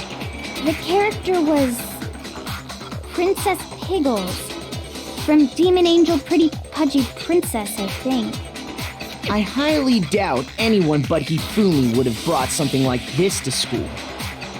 I see your point. And the only people here who wear glasses are... I wouldn't be caught dead using a tacky piece of garbage like that. A few tissues is all I need to keep my glasses clean. Then there's no question. It belonged to Hifumi. So what you're saying is... what exactly? What I'm saying is, the blood on his glasses was wiped away using his own glasses cleaning cloth. Even if that is true, it does not mean he wiped the blood off himself. But who would benefit from a clean pair of glasses other than the glasses owner? That's a good point. Then it must have been him, right? So let's assume that Hifumi was still alive in the nurse's office. He pretends to be dead. Then when he's alone, he wipes his glasses clean so he can see. Then he stands up and walks out on his own 2 feet. And with that, the impossible task of moving his copious corpse becomes possible, wouldn't you say? But then, if he was just pretending to be dead, what was with all that blood? Was it paint or something? The fridge in the nurse's office contains packs of blood for emergencies. He probably used one of those. He figured if he was gonna play dead, he should go all out, so he just dumped it everywhere!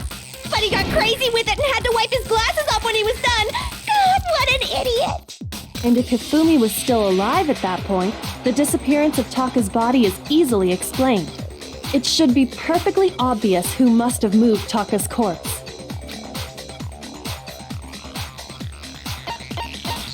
I got it! It could only have been Hifumi.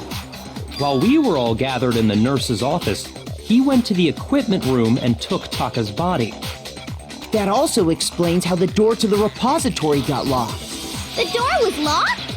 Well, after the bodies disappeared, we all went looking for them, right? So me and Sakura headed for the repository.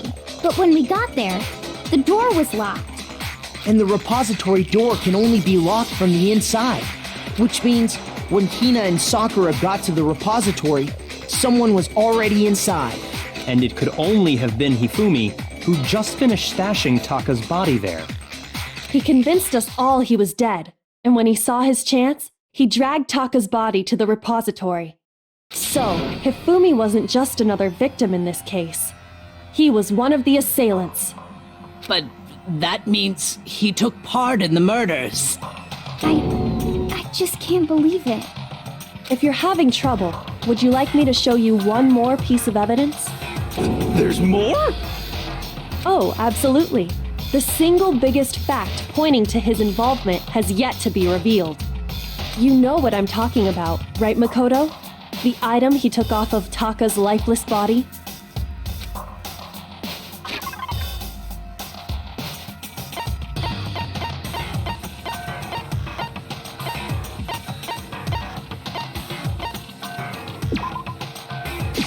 I got it! You're talking about the note Hifumi had hidden away, aren't you? Hidden note? That's right. We found it stuffed in his pants. What? In his pants? Yes, his pants. Okay, well, forget about the pants for now. Take a look at what the note says.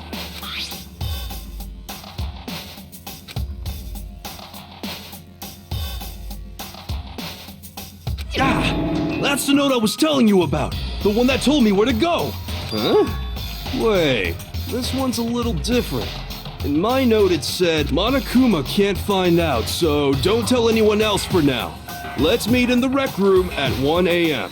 I see. Then this note isn't the same one Hiro got. It's not the same?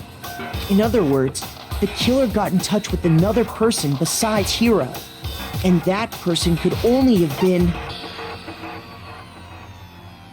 I got it! That's right! Taka! The killer used this note to draw out Taka and murder him. Hello? Over here! Objection! Objection! I don't really understand what's going on, but Hifumi had that letter, right?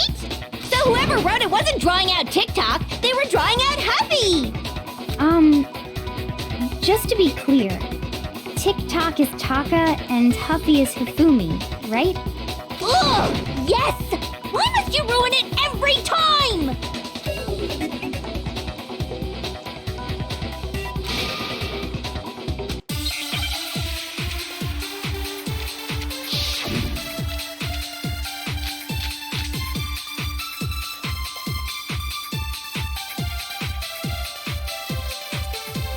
Huffy had the note, right? Then the person it was intended for must have been Huffy! But remember what the note said. What time did it say to meet? 6 a.m., I believe. The time doesn't matter! The note has nothing to do with TikTok!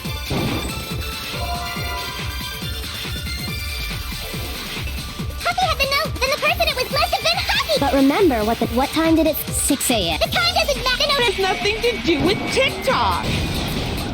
No, that's wrong!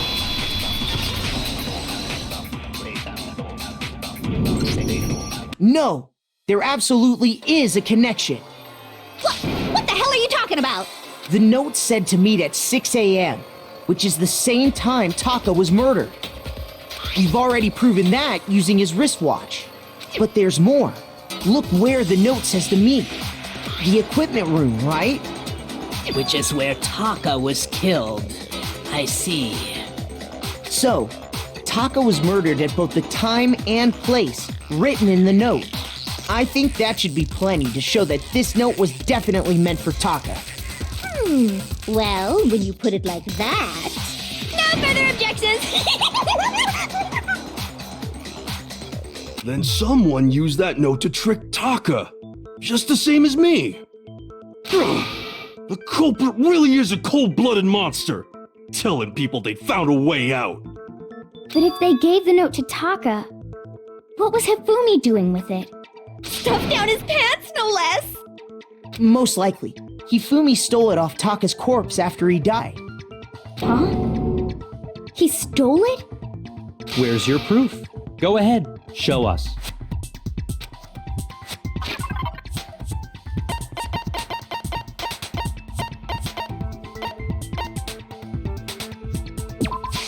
I got it! When I searched Taka's body, I saw that his lifeless hand was gripping a small scrap of paper.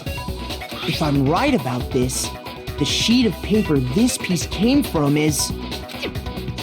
I knew it! It fits perfectly with the note we found hidden on Hifumi. Then Taka's scrap and Hifumi's note. Yup, they're from the same piece of paper. Hifumi had the note meant for Taka, while Taka's corpse still grasped a small piece of that note. There's only one way to explain it. Taka died clutching the note. Hifumi tried to free the note from his death grip, leaving behind only one small scrap. Did I get all that right? That means Hifumi knew the note was important. Exactly. Which proves that he was an accomplice in the murder. Whoa. Yeah. After seeing all this, Hifumi was super involved in this whole thing for sure. In fact, he was behind the whole thing. In fact, he's still alive! Sorry, no. When we found him in the repository, Hifumi was truly and completely dead. The second body discovery announcement proves that. So then, who killed Hifumi? Whoever did is the mastermind, the true killer. He was killed in the repository. So he must have been killed not long after transporting Taka's body. So he must have been killed after Taka's body vanished, but before we found both bodies in the repository. During that time, we'd all split up and were searching for Taka's missing body. In other words, during that time, none of us have alibis. Wait, but me and Sakura were together. Stop trying to steal the spotlight, you stupid walrus! Who are you calling a walrus? Anyway, when they were killed bothers me too. But there's something that's been bothering me even more. And what might that be? The weapon they used to kill Hifumi. The weapon? Yeah, because according to the Monokuma file, the way Taka and Hifumi were killed was almost the same, with them having similar fractures and all. But Justice Hammer 3 and 4 were still laying around in the nurse's office and equipment room, right? So if Hifumi was killed in the repository, the culprit would have had to grab one of the hammers, kill Hifumi, then put the hammer back where they found it. But wouldn't that be seriously risky for him? I'm surprised. It seems there's some semblance of a brain knocking around that skull of yours after all. Hell yeah, it's packed in there good and tight. He's right, though. I don't understand it either. The Monokuma file makes it clear that they were killed using similar instruments. But if the hammers were already laying around those other rooms... So the question is, how could the culprit have gotten their hands on either of the hammers? Personally, I haven't a clue. So which hammer was used to attack Celeste? Number 1 or number 2? Those were accounted for in other rooms too. And I don't think either one is big enough to kill someone. Then... Is it not possible they used a different weapon? I don't think it is possible. They were both killed with the same kind of thing, right? So then, what was used to kill Hifumi?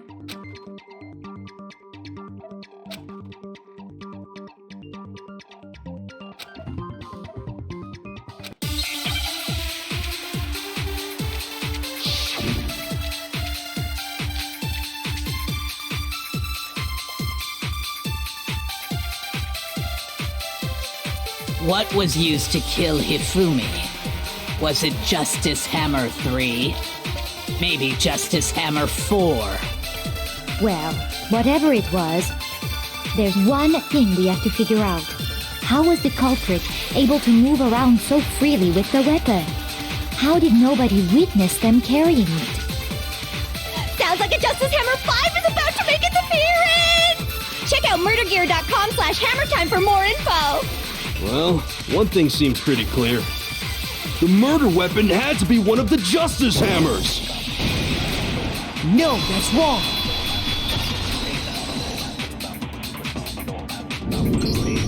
The murder weapon wasn't a Justice Hammer at all. No, it was something completely different. But, seriously? A different weapon? Specifically, a hammer from the repository. The killer could have easily used that to kill Hifumi. Now, all the hammers in the repository were covered in flecks of grit and debris. But for some reason, one of them had been scrubbed clean. Huh? And the reason it had been scrubbed clean was most likely because it was used to commit murder.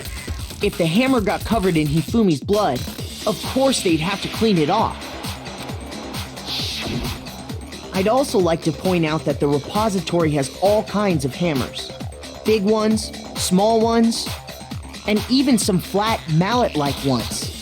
I think whoever made the Justice hammers used those as a basis for their design. If that's true, that would explain the Monokuma file's note about the wounds being similar. So Hifumi moved Taka's body to the repository, where someone then used a hammer to kill him. And whoever did that is the true killer. The one Hifumi was working with. And the one who betrayed him. Hold on a moment. I still think it's strange to assume someone was working together with him. The way the graduation rule works, there is no benefit to helping someone else carry out a murder. So the idea that anyone would work together like that is simply ludicrous. We talked about this, did we not?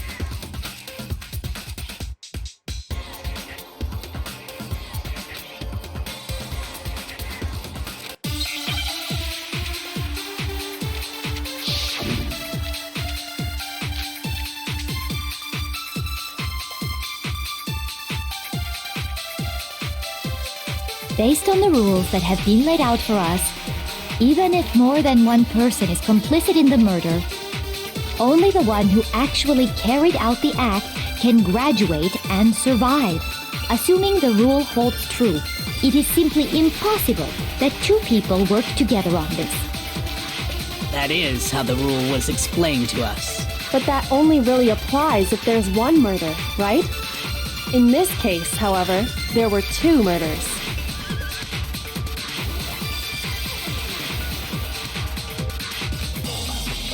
Based on the rules, even if more than one, only the one who actually, assuming the rule holds true.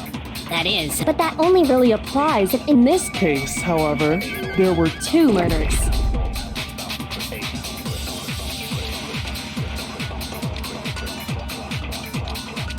Based on the rules that have been laid out for us, Even if more than one, only the one who actually carried out the act can graduate, assuming the rule holds true. No, that's wrong!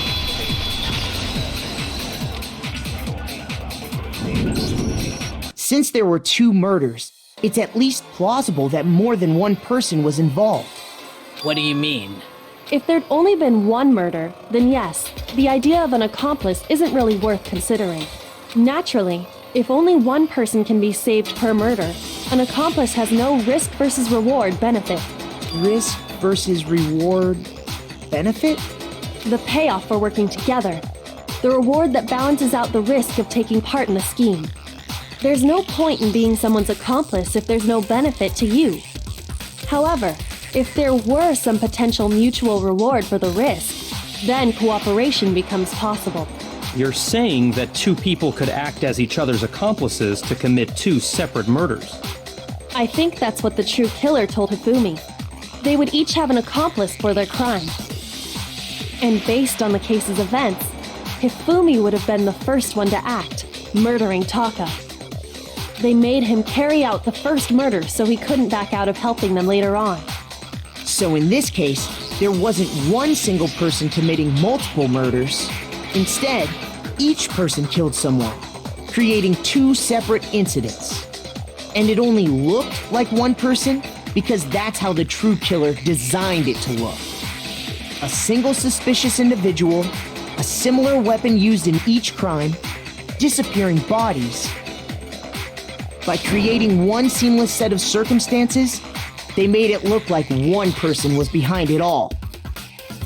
The mastermind picked their target and managed to convince him to go along with their plan.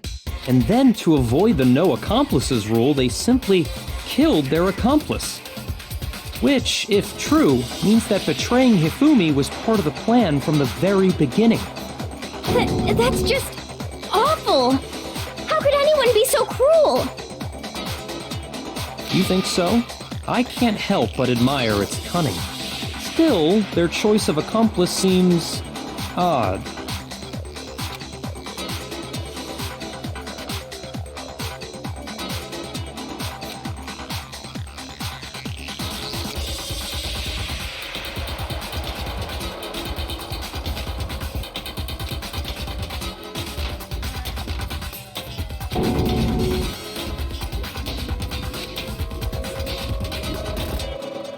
I understand how an accomplice could be involved. But then, who was the one pulling Hifumi's strings? That's problem numero uno right now.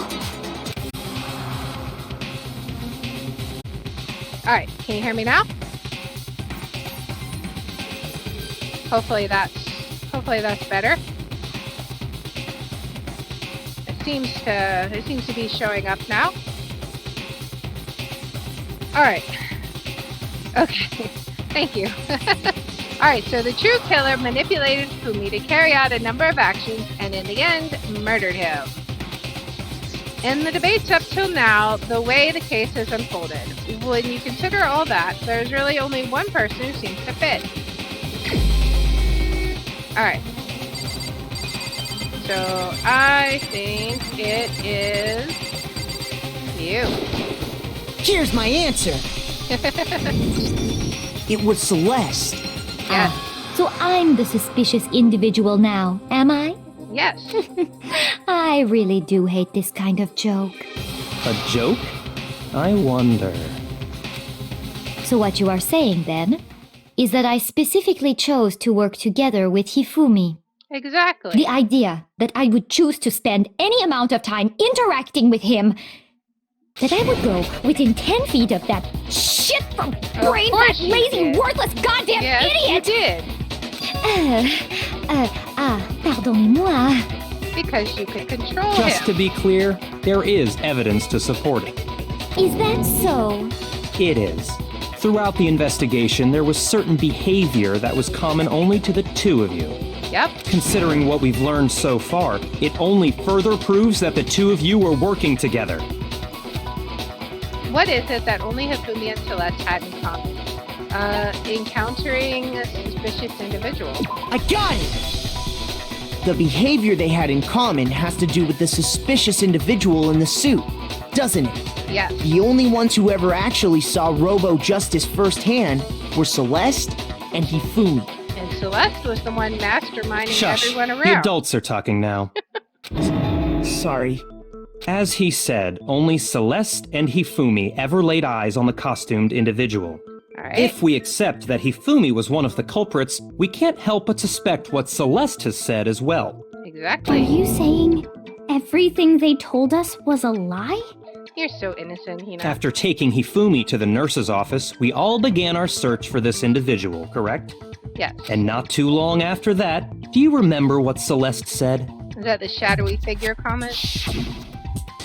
Yep, I saw a shadow. We headed to the second floor specifically because of what she claimed to have seen. Mm-hmm. Next, to draw us all to the physics lab up on the third floor, She said She saw let him out a up there. blood-curdling scream. Yep. Mm-hmm. and when we'd all come to see what was wrong, what was it she said? Yep, she said she saw the figure. I saw him, the strange costume man. He ran off as soon as I screamed. Yep. So she was Once she'd done puppeting her it. job of getting us all up to the physics lab, it was time for her partner to get to work. Moving the body. Alright, what was that? That came from downstairs. It must have been Hifumi. He's in the nurse's office. This is bad. Come on, we have to go back. It was to get us to divide into two groups. Hey, Lady Gleaves. So that we would discover both bodies at the same time? In fact, Celeste was precisely the one who proposed that we split up. Yep, pulling the puppet strings. Why don't we split into two groups? I'll lead the hunting party. That seems much more interesting. Very well then, Makoto and Hina, you come with me to the nurse's office. I will leave the capture of the suspicious individuals to Toko, Byakuya, and Sakura. Well, if Celeste and Hifumi were working together, all those chance events suddenly become connected. Hey, everybody. And on top of that, that piercing cry of yours early on.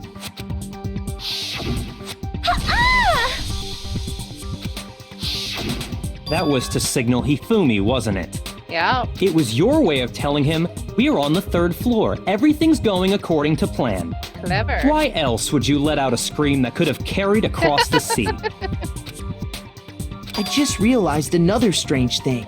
When we found Hifumi in the nurse's office, who we now know was only pretending to be dead, I certainly was not expecting this. I did not imagine that Hifumi would be murdered. Celeste, you were the first one to say he'd been murdered.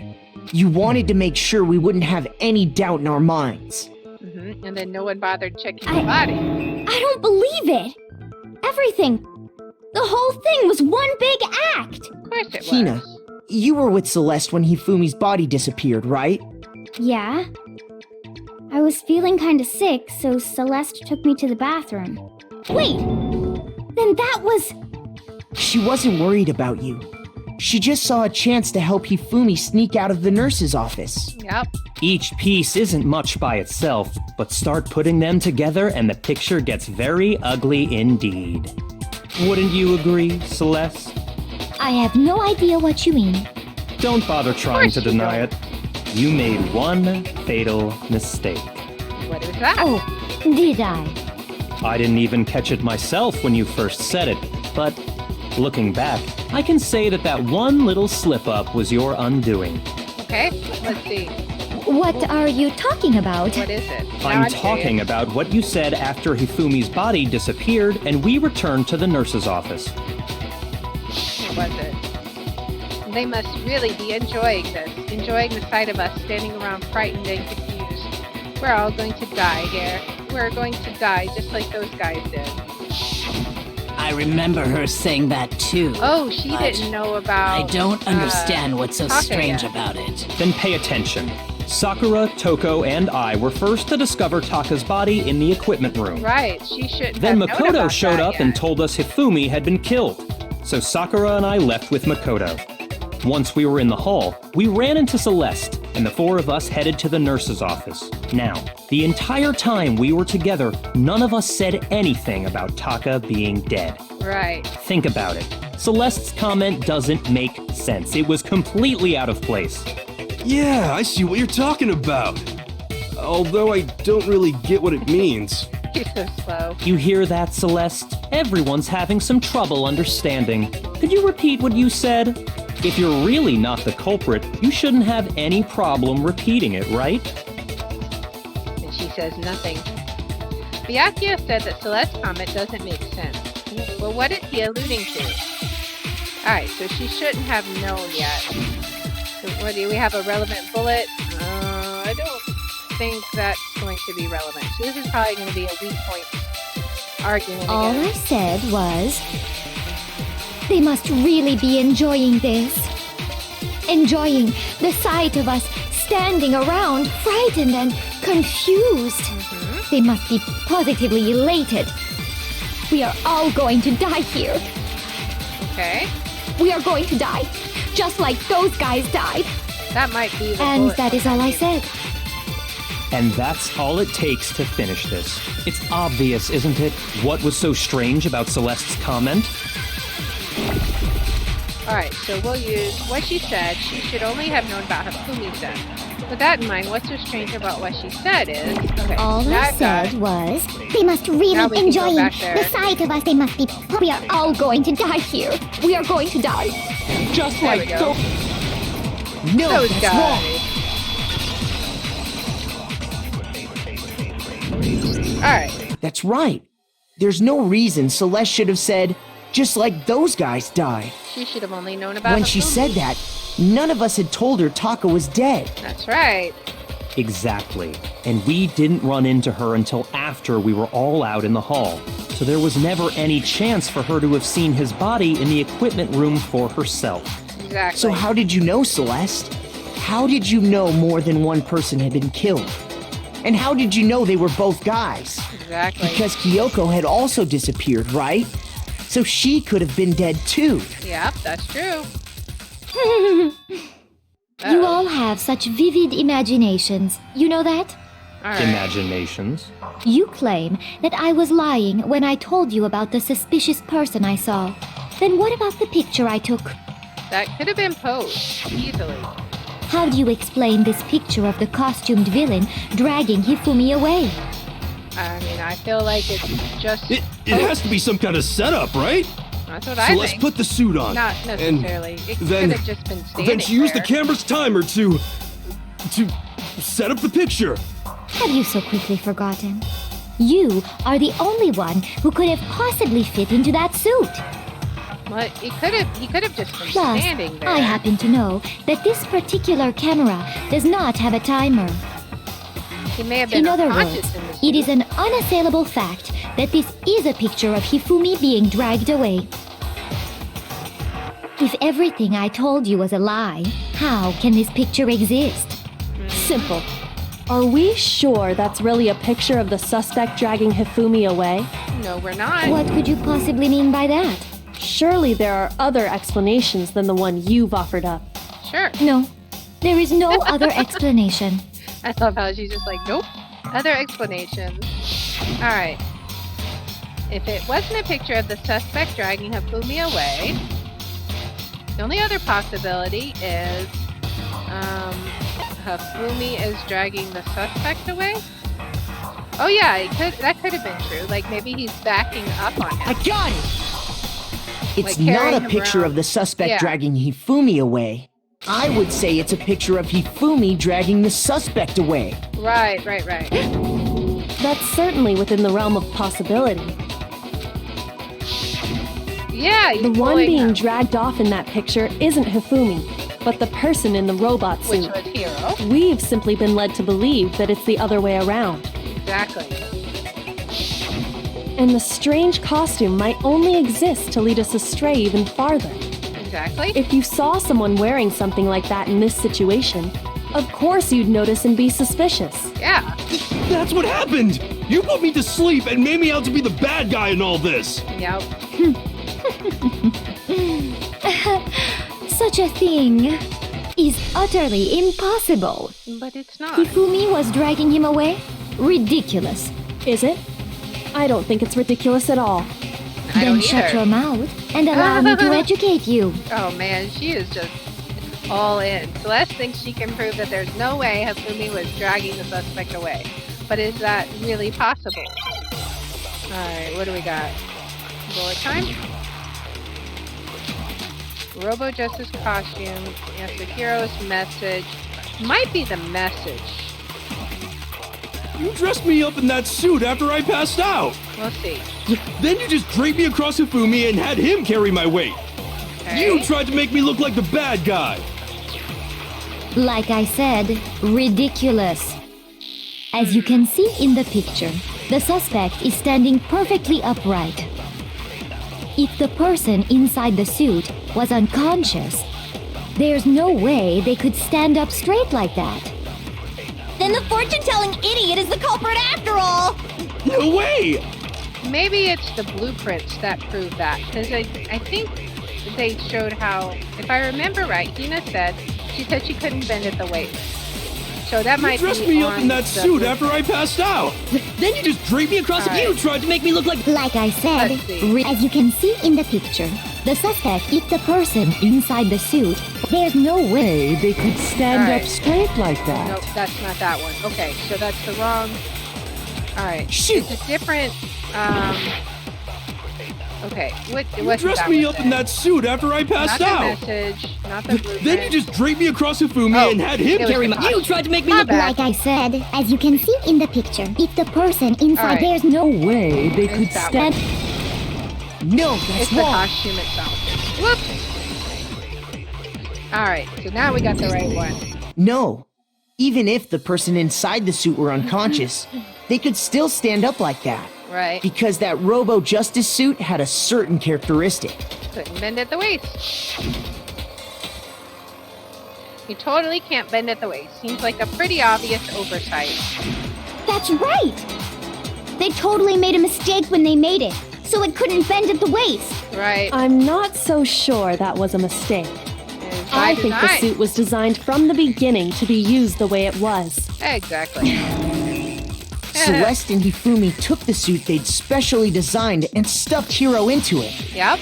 That's how they were able to fake that whole thing. Mm-hmm. The point of it all was to make us believe whoever was in the suit was to blame. Exactly. Especially with the story. Well then, I suppose this is checkmate. Checkmate? Oh, she's not going to give in. She's not going to give in at all. Don't make me laugh, you idiot! What do you mean, checkmate? She's gone a little crazy now. Celeste? Clearly, you want to cram me into your little guilty box. Well, there's one little problem. What is that? Have you already forgotten what Hifumi told us as he lay dying? No. He said Hiro's name. Hey, Hifumi, who was it? Who attacked you? Who tried to kill you? Who killed me? That's right, I remember their name. Yasuhiro.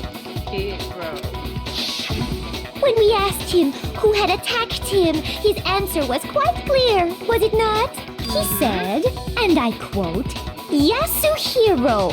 He did. In other words, Yasuhiro Hagakure! Right! But my name isn't really Yasuhiro! It's actually Taro! Your confusing statements don't make any sense. You're only making things more complicated. Yes, you are. He did say Yasuhiro, but are we sure he was really pointing the finger at Hiro? No. What the hell are you talking about? I'll She's burn on you the alive! panic now. Kyoko, what do you mean by that? Think back to how Hifumi used to talk to us. How did he refer to each of us? Let's see.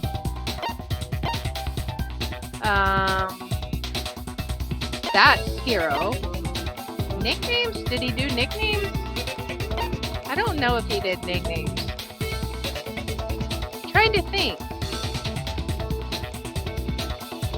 It's one of these two, and I don't know which one it is. Okay, no. Shoot! Alright, so it's not that one. It was the last name's one. Think back to how did he refer to each of us? Alright. I got it! It was the last name. That's right! Our last names! I don't know until this He called us class all by trial our is last over. names. What's up? Exactly. I know I heard him say Mr. Nayagi more than once, for example. Oh yeah, hopefully it won't be too much longer, but it looks like it's going to be at least another 15 minutes or so for sure. So if Hifumi did mean to say Hiro's name, he would have said All his right, last I will. name, Hagakure. I'm sure it was just incidental. By chance, his first name. Oh, she's going crazy. Indecent? Don't talk. Random chance. Now isn't that a convenient explanation? No, there's no reason to think he would have said the name any different than normal. Yep. But he must have run out of energy before he could say any more. So Yep. Hifumi was trying to tell us the last name of whoever killed him? Alright. But the name he said doesn't apply to anyone here. Well, Does it? no. Hold on. There's one person it could apply to, Oh, and that's Celeste. She never actually told us what her real name is. okay. What did you just say? Uh-oh. To think you'd take your false accusation so far, I don't know whether to laugh or spit!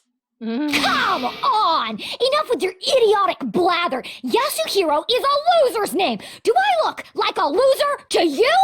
Well, right now, if you want to be honest. Well? Do I? Yeah, a little bit. What? I think I've earned the right to be a little on edge. I don't think so. Okay, then fill us in.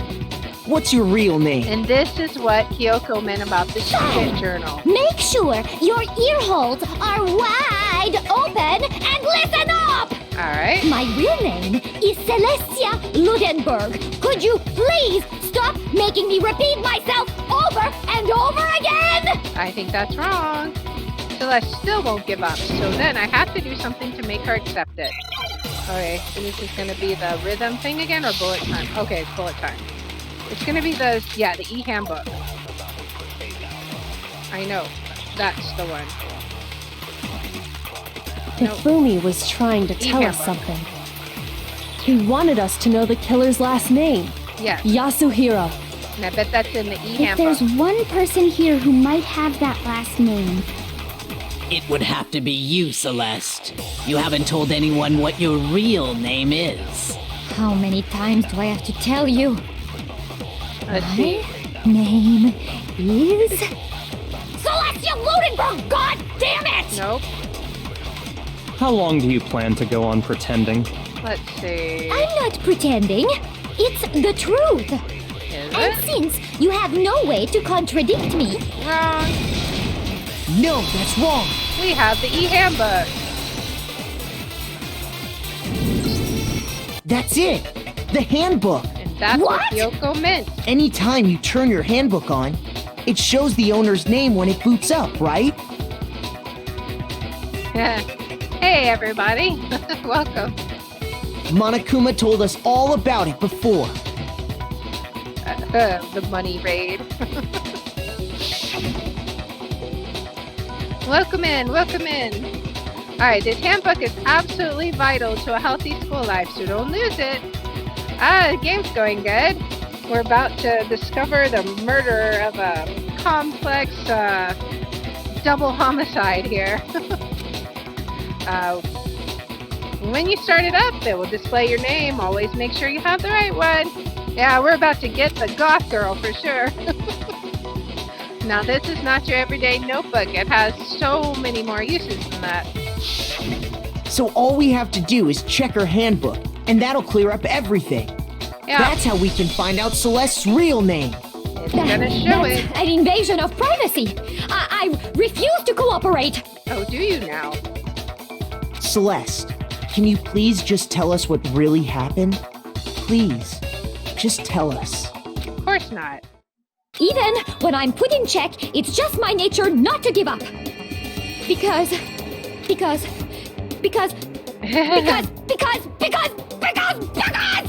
think she's stuck on repeat. until the game's over, you never know what might happen. Okay. Fine then. Let me settle it. Let me go over the case again, from the beginning, and shed light on all She's your just crimes. a little bit crazy now. When you plan like the ultimate crime and then it unravels, I think that just makes you And go a that'll little bring crazy. everything to an end. Alright, so let's fix it. Alright, so first thing that happened. This was, how did the killer recruit their accomplice?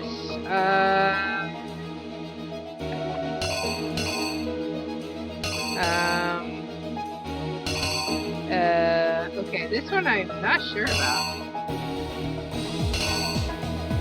I don't even know what these mean.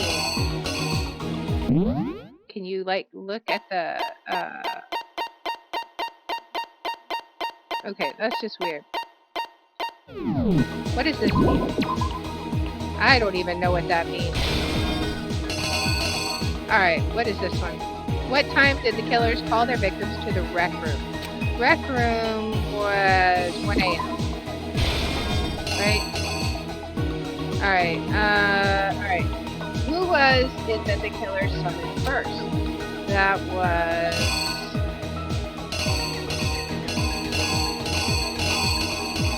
Oh, okay, there's more here. Okay, that one. Okay. Now, what do we have? That was Hero.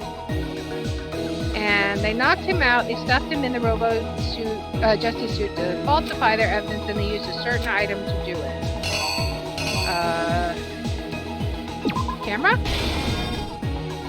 Okay. And then, what time was Taka supposed to head to the equipment room? That was... No. Oh, okay, that's the side. It keeps throwing me off because it's sideways. 6. Okay, so... Then we got the Justice Hammer that was used to kill Taka. What number was it? What was his? 4, right? 4. Okay. In the library, Hifumi used something to fake the existence of a shadowy criminal. In the library.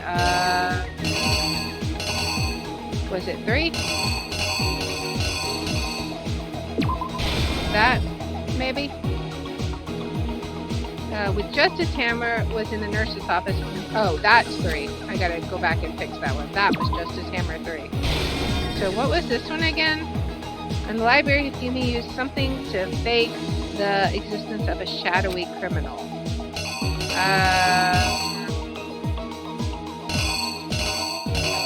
did he use?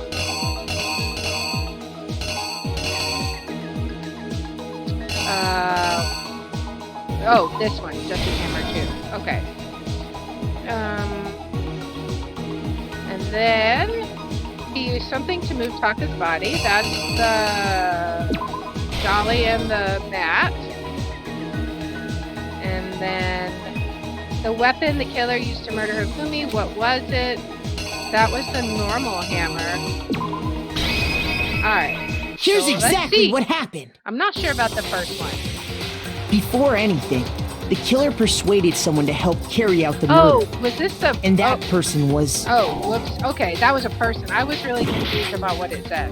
We'll fix that one. That one's easy. That was this one. Alright, Here's exactly what happened. now we got it. Before anything, the killer persuaded someone to help carry out the murder. And that person was... Umi. Yes. Hifumi. With an accomplice, the killer was able to execute a number of otherwise impossible schemes. Alright, let's see. Next, what happens? TikTok. First, they convinced someone to meet them in the rec room last night at 1 in the morning.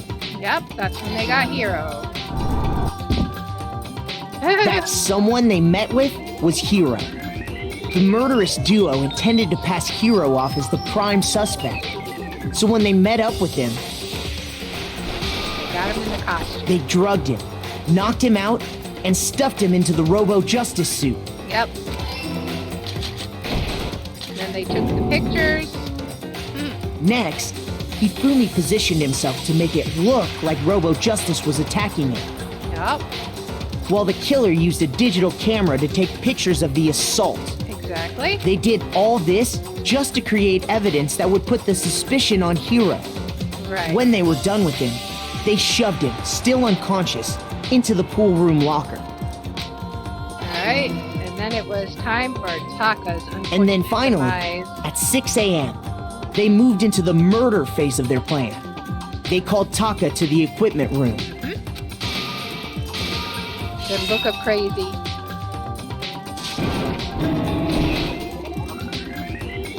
And that's where Hifumi killed him, making it the scene of the first murder. The murder weapon was Justice Hammer 4, which was left there in the equipment room. Yep. The reason Hammer number 4 was used was to create confusion about the order of the crimes. Exactly. So, next they falsified 2 more assault incidents. Yes. For these attacks, the killers pretended to be the victims to solidify Robo-Justice as the suspect. The first fake incident was the attack in the rec room. There, the killers wanted us to see Justice Hammer 1 and the Robo-Justice pictures they'd taken. They wanted to make sure we bought the surprise attack story. Yeah, it's called Danganronpa, Trigger Happy Havoc. The second fake incident was the attack in the library.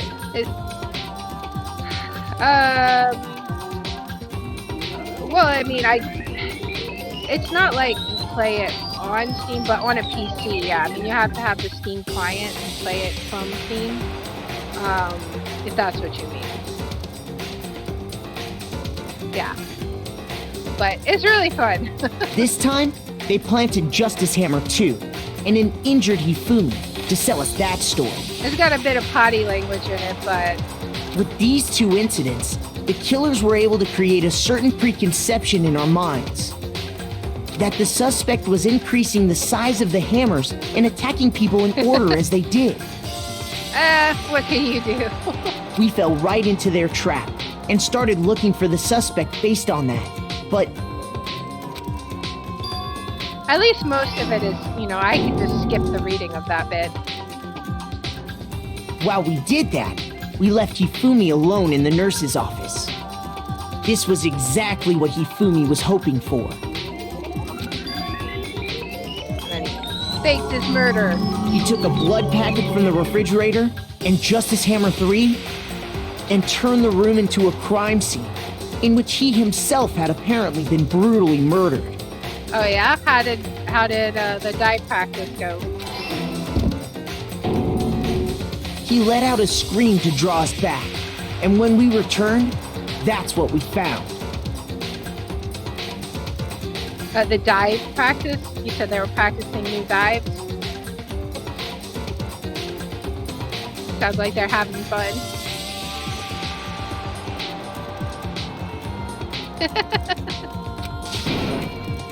Meanwhile, the other group that had been out searching found Taka's body at the same time. Well, that's good. I'm glad that they're having fun with that. So when we heard the body discovery announcement, we naturally assumed it was for Hifumi. She wanted to quit for a while. Yeah, you gotta push through. So it's funny how, like, when you're forced to, like, persevere, you can really make something of it. That's good. I'm glad for that. Yeah, stuff gets hard and then you just want to give up, but if you do that, you'll never get anything done, because you'll just want to do the easy stuff. We left the nurse's office, and Hifumi once again took advantage of the situation. Yeah, I get that. Yeah, you can't give up on something. I mean, if you're like seriously uninterested in something, that's one thing. But if it's just like it's too hard, then that's a completely different thing. You gotta keep at it to get better at something. Practice makes perfect. He simply got up and made his escape. Yep, you gotta practice the boring stuff. When we learned his body had disappeared, we all rushed back to the nurse's office. And once again, Hifumi had the chance he was waiting for. This time, he snuck into the equipment room. Because everything builds on each other. That's like what I tell my kids with math. You gotta learn this stuff He now. wrapped Taka's body in a tarp and used the dolly to move it all the way down to the repository. That explains how each of the bodies disappeared. But even Hifumi didn't know what the true killer had in mind for their final act. Here it comes. Their plan all along was to kill Hifumi and get rid of the one person who could betray them. Practicing, they're practicing twice a week. Oh yeah, I got it. Yeah, that's kind of crazy there, right after church. I guess that's why y'all were running out, huh? And they did it using an ordinary, everyday hammer from the repository. That should cover everything that happened in this case. And the villain behind it all is... Celeste.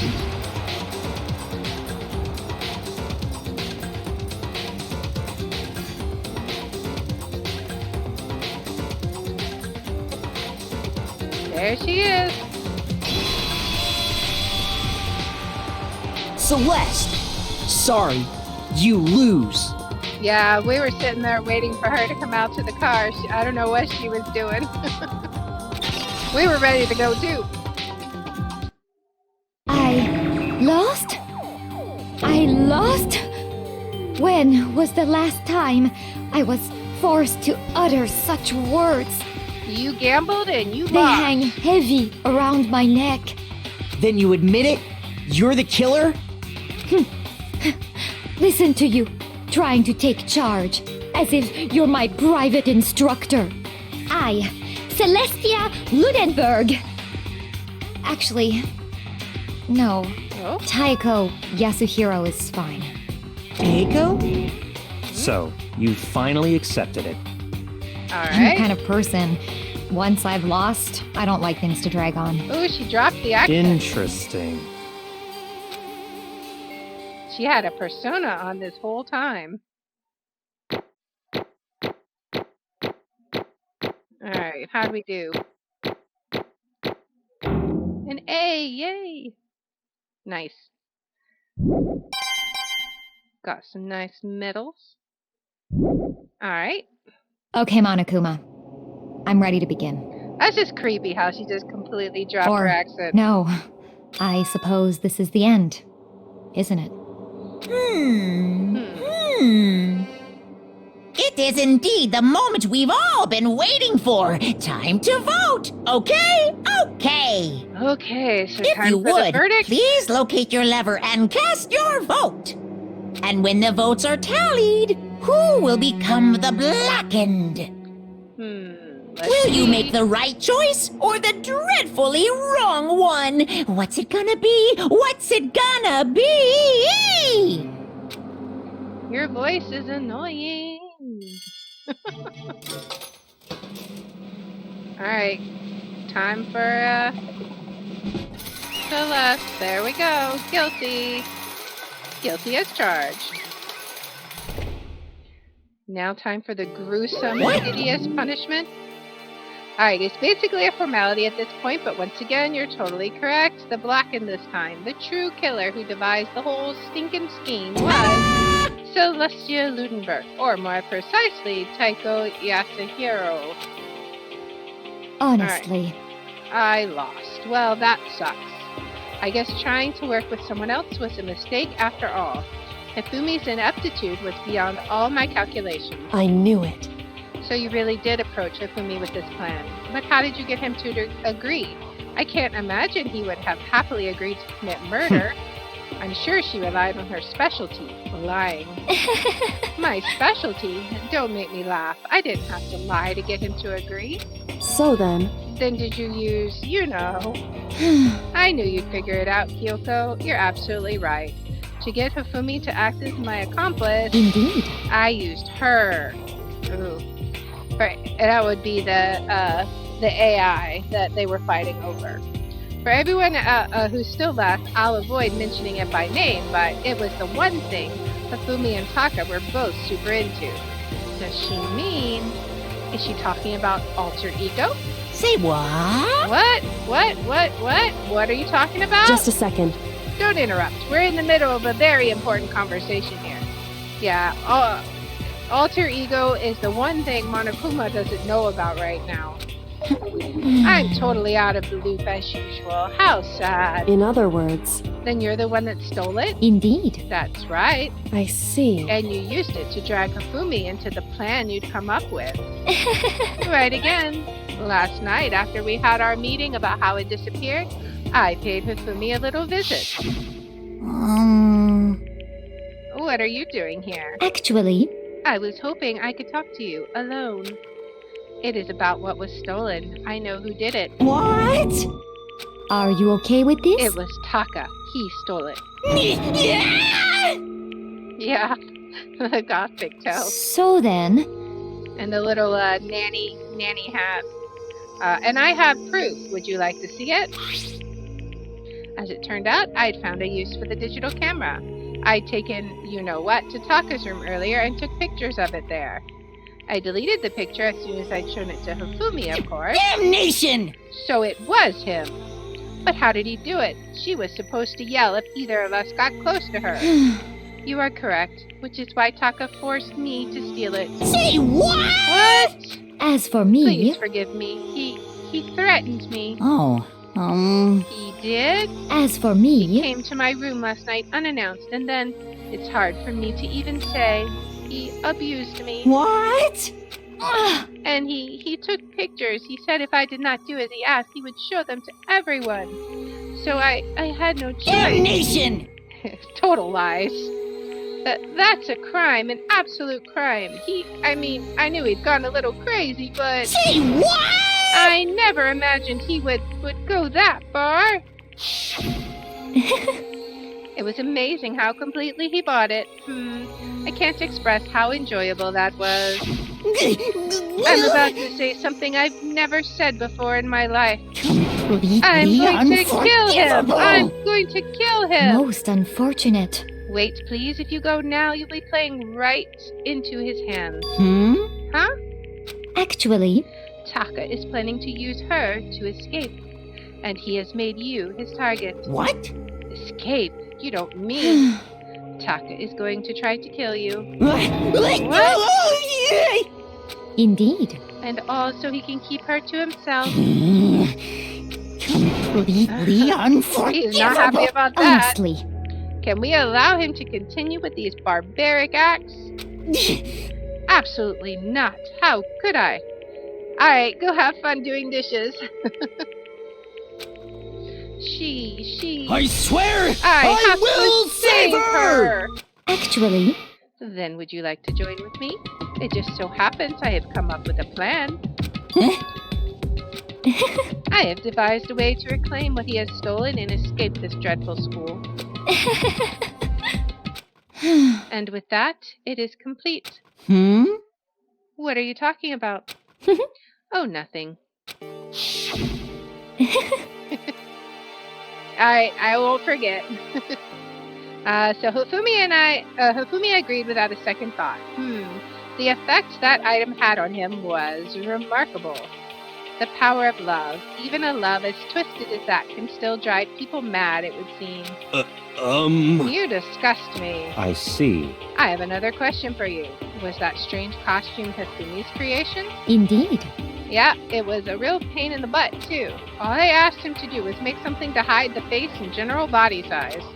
I had no idea he'd make something like that, but it's my fault for picking him in the first place. But So why'd you decide to make me the suspect?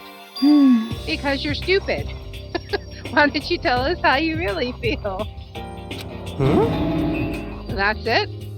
Let's see. And in that regard, I made the right choice. I'm so glad your stupidity surpassed my every expectation. Life must have been tough on your parents, though. I feel like I could cry. Well, But when you were explaining your plan to Hifumi, how did you explain the part about him playing dead? What she's asking is, what was Hifumi supposed to do after that, assuming you had actually let him live? Are you okay That's with this? simple. After he did his part in pretending to be dead once someone showed up, I told him to say he'd been seriously wounded. He was on the verge of death, but he just barely held on. And he really believed that? Well, of course, that wasn't all there was to it. As I explained to Hifumi, the plan was, while you were all questioning him about what had happened to him, I was going to murder someone else.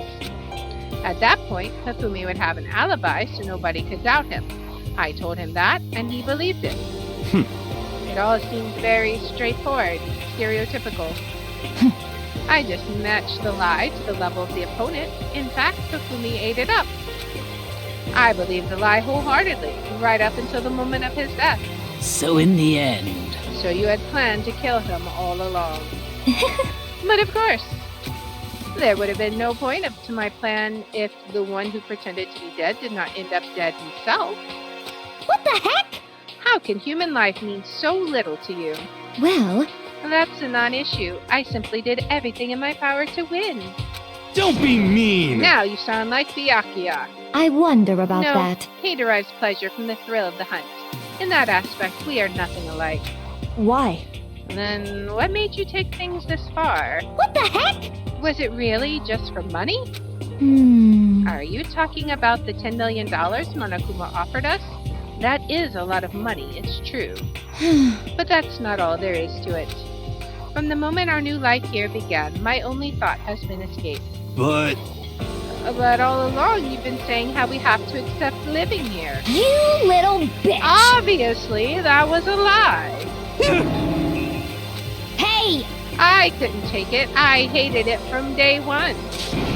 More than anyone else in here. You little I bitch! wanted to get out. Every day was fresh torture. She is totally gone crazy now. And do you want to know why, huh? This is fine. Because I had a dream.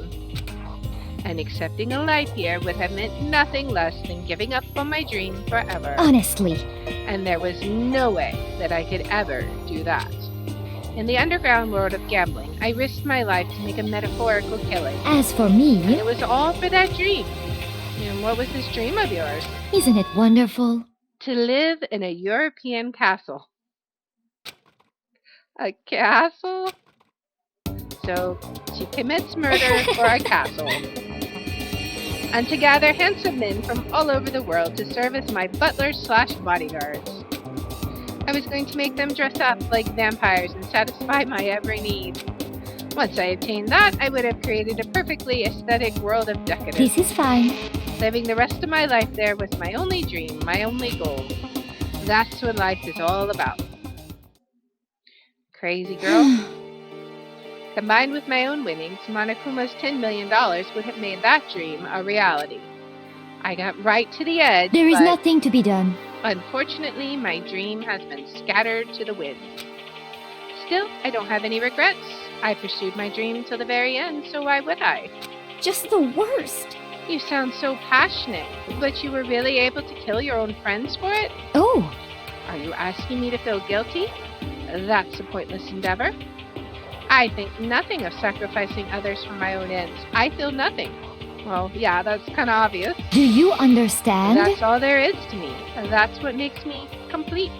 Isn't it terrifying how different our values are? There's simply no room for understanding. Yeah, you're a psychopath. What is this? That's what we should be saying. And plus, how can you be so calm? Don't you realize you're about to die? Why aren't you scared? My ability to lie is unrivaled, and I take pride in that. It's not just other people. I can even fool my own emotions. The conscious deceives the unconscious. And that's why you're not scared? Yes, indeed. That's right. I don't fear death. Kill me however you like. But you know, if I could be reincarnated, if I had a choice, then... Isn't it wonderful? I think I would like to come back as Marie Antoinette. Hey. You just get executed again. Celeste smiled then. And when she did, it looked to me like a poor effort to force it. She claimed she could fool her own feelings, but that statement itself must have been her final lie. And that weak, fake smile is what betrayed her. Thrills, chills, kills! You all done?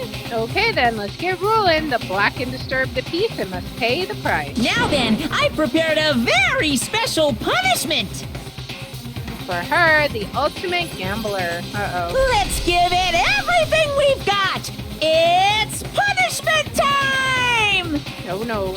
I guess I'll let Kyoko hold on to this. What? This is... Will it really give you the hope you're looking for? I can't say I ever saw it that way. Which is why... Actually, it's not important. That must be where, the AI is being hidden. Well then, take care, everyone. Perhaps we'll meet again. In another life. She just totally drops the act now. Alright. What punishment does she have? Oh no.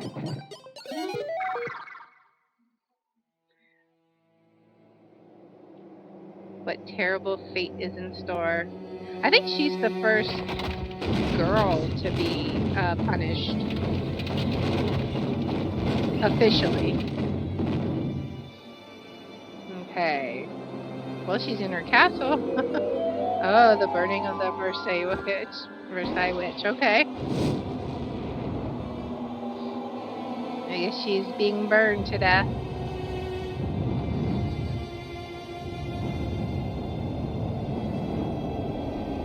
That fire.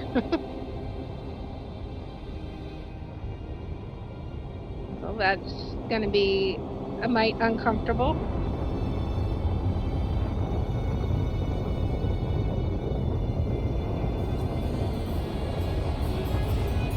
Ah. She just looks so calm standing there. There's barely any reaction. Uh-oh. So what's gonna happen now? Okay, a fire truck. Okay. Alright. Weird. Interesting. That was, a unique death. Did you just kill her with a fire truck? Like, that's what it looked like. It's over! The third execution is over. Celeste's death is over. Celeste killed my friend, so I can't pity her, but I also can't deny that at one point I considered her a friend too.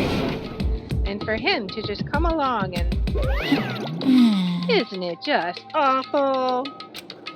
Someone couldn't cut free of their regrets from the outside world, and so more people had to die. Extreme! You guys are still young. You need to place more value on your lives. What are you gonna do? And here, I thought you guys were gonna pass the torch of hope to the next generation. Let me out of here! What do I care about hope? I'll throw it in the trash if you just let me out of here. Too bad. You're all the embodiment of hope, whether you like it or not. And it's my destiny to knock you down one by one. It's sad, yes it is, but that's reality. But that reality just can't be avoided. Don't talk like you're not responsible. How long are you gonna make us keep going through this? What do you want from us? How strange. I'm so sick of people asking me that. Give it a rest already. So anyway, Kyoko, did I see you get some kind of key-type object from Celeste? Hey! So, what's the deal with that? What? Huh? What's the matter? So then, I'll answer your question if you answer mine. you... What did you do? What did you do to me? Ooh. What? Hey, Answer me. What did you do to my body? Ooh. How man. exciting. What do you mean, what did I do? I have no idea. I don't know anything about it. Okay. What was that just now? The mastermind did something to Kyoko's body? What does that mean? Hello. Okay then, things are getting kinda awkward. I think it's about time I got out of here. Well? Meanwhile, you guys can go on enjoying your school life. If you get lonely, give me a shout. Not that I'll do anything about it, of course. See ya later! Alright. That was weird. Monokuma disappeared, leaving us all depressed and in despair. Although it wasn't all despair, there was one small hope. Hey, Kyoko, Monokuma already mentioned it, but what's that key that Celeste gave you? so... Most likely, it's the key to one of the dressing room lockers. Huh? What? Then that means Celeste probably hid it in there. Hey, I suppose sometimes it's easiest to miss what's right beneath your nose. Well then, we better go check. Indeed. Good idea. Alright, let's see if it's the ultimate, or the AI there. We left the courtroom and rushed to the dressing room. Seems like it must be. As we approached the dressing room, Kyoko looked back at us and said, I'm going to go on alone from here. Everyone else head to the dining hall. I'll check in with you later. What? Why exactly are you going alone? So... Do you even have to ask? As she spoke, she glanced quickly at the surveillance camera. Come on. That's not what I mean. Why you? There's still the risk of a spy, you know. Then I'll go too. What? You? Please let me go. Standing here arguing is just going to draw more attention to us. Goodbye. Do whatever you want. Thank you, Byakuya. well then. Then it's up to you now. Yo! I'm gonna go to the dining hall, okay? Huh? So Makoto and Kyoko are gonna go together? Does that mean what I think it means? Okay. Good luck, Makoto. Girls like her are total pushovers when you show a little backbone. I tried to forget what Hina said. Everyone headed to the dining hall, leaving me and Kyoko there alone. Shall we go? Well, shall we? Yeah. Alright, so let's see. So then... We need to get into that locker. Kyoko took the key Celeste had given her and unlocked the locker. And as the locker swung open, we saw... You're really Alter Ego. Good morning. It's been a while, hasn't it? It's safe, thank goodness. I'd never heard Kyoko sound so relieved. It was like she was speaking from the bottom of her heart. I did just what Celeste asked. I didn't say a word. I stayed quiet the entire time. So? Oh, and I think I might be able to open the last set of files soon. Maybe as early as tomorrow.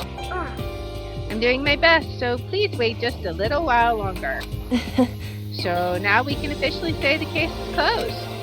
As far as this incident is concerned, sure, but can we take a second since we have this opportunity? I want you to be honest with me. Uh-oh, that doesn't sound like she wants to be honest. Kyoko, please tell me, what are you trying to do all on your own here at the school? Is that why you wanted to come here with me? However... Regardless, that's not something you need to know right now. I don't need to know? That just makes me even more worried. What? Worried? Like what happened during the investigation this time. You disappeared and we didn't see you again. Without warning, without explanation. When you do that... Indeed. It's only natural they think I'm the mastermind spy, right? And you too. No. I believe in you. What? You believe in me? Isn't it obvious people believe in their friends, right? That's why I wanted you to tell me, or that's why I want you to tell me. And I want you to believe in me too, because we're friends. I understand. It's true. Then maybe I can believe in you. Just a little bit more. Then... That's fine. Fine, I'll tell you. I'll tell you why I've been disappearing and where I've been going. You see...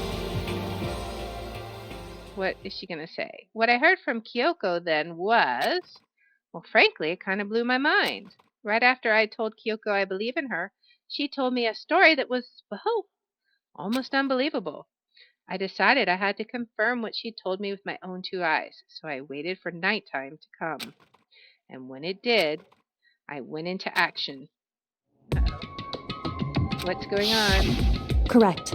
The boys' bathroom on the 2nd floor doesn't have a surveillance camera or monitor in it. And in the storage closet there, way in the back...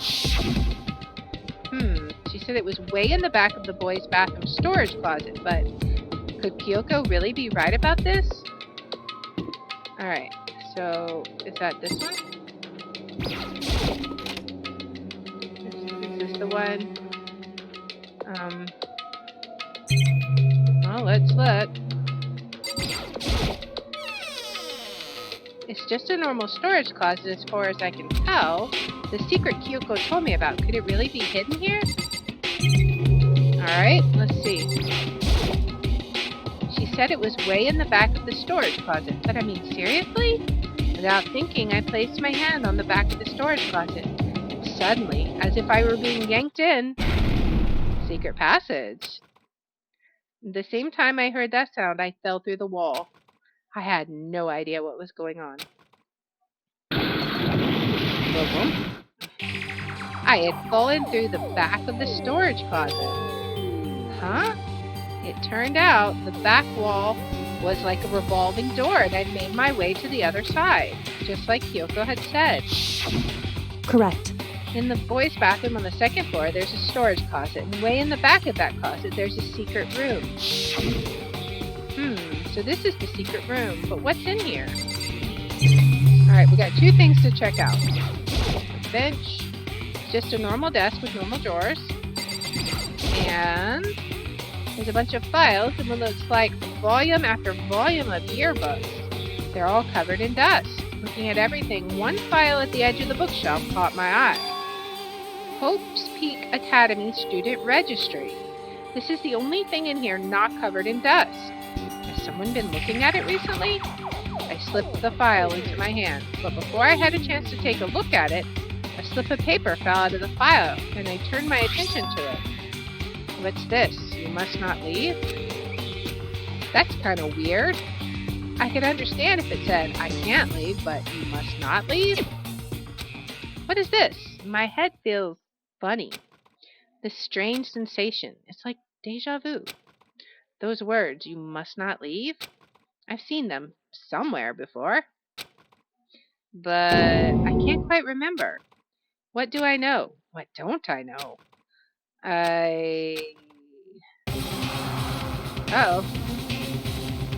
What's going on here?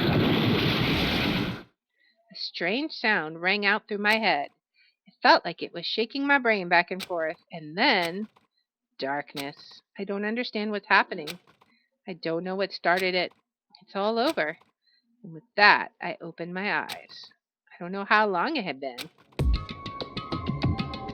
Oh, everything's gone. Apparently something hit me and I lost consciousness. That's all I understood. The dull, throbbing pain in my head proved that much at least. Yeah, now everything is gone. An empty bookshelf. Huh? Empty? Gone. It's all gone. The yearbooks, the student registry, and even the note that had fallen on the floor. It's all gone? What does this mean? My brain refused to do any more work. The insistent pain in my head began to spread across the rest of my body. But for now, I should go back to my room and get some rest. Very interesting. My body was heavy with pain. My mind heavy with thought. I dragged myself back toward my room. Hey, Paige. Somehow I made it back to the first floor of the school. The farther I walked, the more I felt... I'm good. Just finishing up this game for today. How are you? Let's see. Things are getting blurry. Can't see in front of me. Wonder if we were drugged. I couldn't stop myself from collapsing right there. And after that... As if from a vast distance, I heard a sound. It was faint, but undeniable. What is that sound? It's coming from the gym? Uh-oh. As I desperately hauled my shaky frame toward the gym, the sound got stronger and stronger. That's a weird sound. What's going on? It can't be nothing. Here in the gym?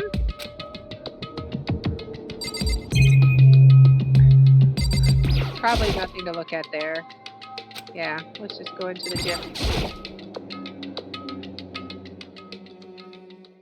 I didn't make a sound as I opened the door to the gym. The sound is coming from inside.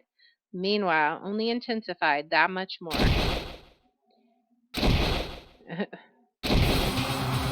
All these weird sounds. Okay. Before me, there raged a battle beyond anything humanly possible. No, one side's not human, that's for sure, but regardless, I couldn't stop staring. I forgot to move or even breathe. Why, you? What do you think you're doing? Uh-oh. I asked you a question. What's the meaning of this? How dare you defy me? This wasn't part of the deal! The deal? Uh-oh. I've made a decision. Sakura was the spy? I will no longer retreat, no longer compromise, no longer regret. Uh-oh. I've made my decision. I'm going to resist you. That's Okay. an interesting turn But- of events. You do realize what will happen if you go through with this, right? You haven't forgotten, have you? What I'm holding hostage? Uh-oh. What's she holding hostage? What am I looking at? What am I hearing? A hostage? Then could it be the mastermind spy is Sakura? Alright, a next generation legend. Stand tall, galactic hero. That was the end of chapter 3. We're down to 7 students. Whew. Crazy. Super Robo Justice present. Alright, we'll go ahead and save that. Leon killed Sayaka. Monokuma killed Junko. Then Leon got executed.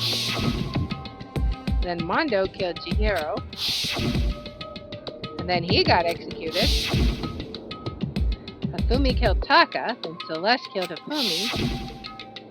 And then she got executed. And that brings us up to now. The next morning in the dining hall, the day after Celeste's case. So now there's only 5 of us here. Only a third of the number of people we started with. Indeed. Loneliness has become commonplace. That's true. Still, what did I see yesterday? I don't understand. Sakura is the mastermind spy? Can that really be true? Makoto, are you okay? No, I'm fine. I can't bring it up in front of the others. If I did that, it would just confuse everyone that much more. Okay. In that case, let's eat till we pass out. Huh?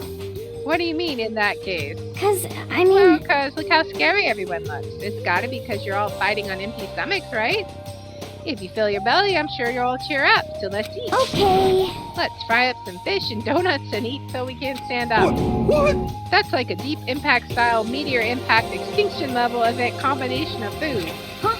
What? Those are both breakfast time top sellers. Still, the can't till we can't stand up part is a problem. After we're done, we need to go explore. I see. That's right, since the class trial is over, new areas should have opened up. It's true. Plus, we still have alter ego. We don't have to give in to despair just yet. She's right. We have to plan ahead and think about the future. You got it. Yeah. Think happy thoughts. No deathy thoughts. Or not deathy thoughts. You know? Like, when we're gonna get out of here, right? For serious. When this is all over, I think I want to get reborn for serious. Reborn as someone serious. Well... Hey, are you okay? That sounds like something someone who's about to die would say.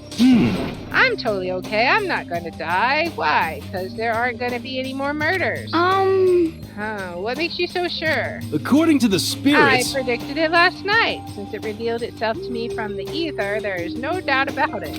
However... How accurate is your fortune telling anyway? How about that? I can usually hit 20 or 30% on a good day. That seems really low. It's not like some occult mystery. Yeah, it's not like ESP or whatever. Of course I'm only going to get it right sometimes. The occult is bullcrap. I told you, my fortune telling isn't like some occult thing. So, Fortune telling isn't occult? You got it all wrong. Of course not. Clairvoyance is clairvoyance. Don't put it in the same category as cattle mutilation. Huh? Cattle what? So... He's referring to the urban legend where aliens abduct cows and dissect them as part of their research. Actually... No, you're calling it an urban legend? As a matter of fact, it's true. As a matter of fact, it happened to me. Wait, you got abducted? Okay. It all happened one day when I went to go get a hamburger. It was a place I'd never been before. They claimed their patties were 100% all beef, so I got a burger to go and headed home. But... And before long... The end is nigh! The sky was filled with a mysterious blinding light. Some crazy beam came out of nowhere and locked onto my hamburger. Oh no. And as soon as the beam touched Are you kidding me? the burger started floating in midair. You're serious? And then, still floating there, the entire burger started coming apart. I think one part of it just vanished, on the while the rest fell back into my hand. Do you realize what that means? You're insane? It means the burger wasn't 100% beef. It must have had some pork or something mixed in. Right, that's what something like 70% pork and 30% beef would be my guess. Okay. You can't trick me. So I stormed back into the burger place and got up in the manager's grill, and they totally admitted it. It wasn't 100% beef. They totally mixed in ground pork with it. How about that? Now, do you see? That is cattle mutilation. I kind of got lost halfway through. I can't tell if you're for the occult or against it. You stink of stupidity. Don't be mean. I stink of... How dare you? Well, you do stink, though. That's fine. That's fine. Anyway, I hope your prediction turns out to be true. Well, at the very least, I won't murder anyone. Yeah. Me either. I would never. Of course. Me either. Indeed. Nor I. That goes for me too, of course. I could never kill any of my friends.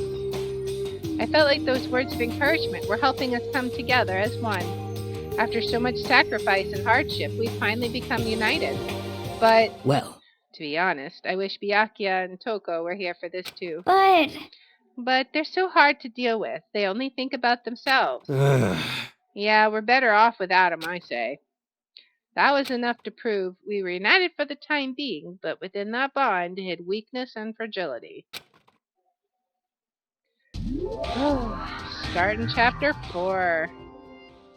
We have 3 more chapters, 4, 5, 6. We are now halfway through the game.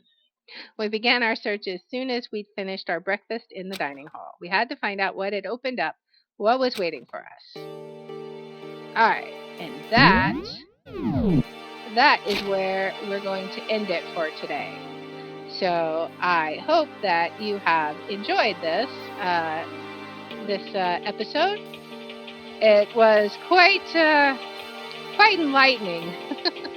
I hope that you had fun. I hope that you enjoyed it. And I will be back next week, same time, with the next episode where we will explore what has opened up and see if there's another murder. I don't know. Hopefully not, but we'll find out. Until then, bye.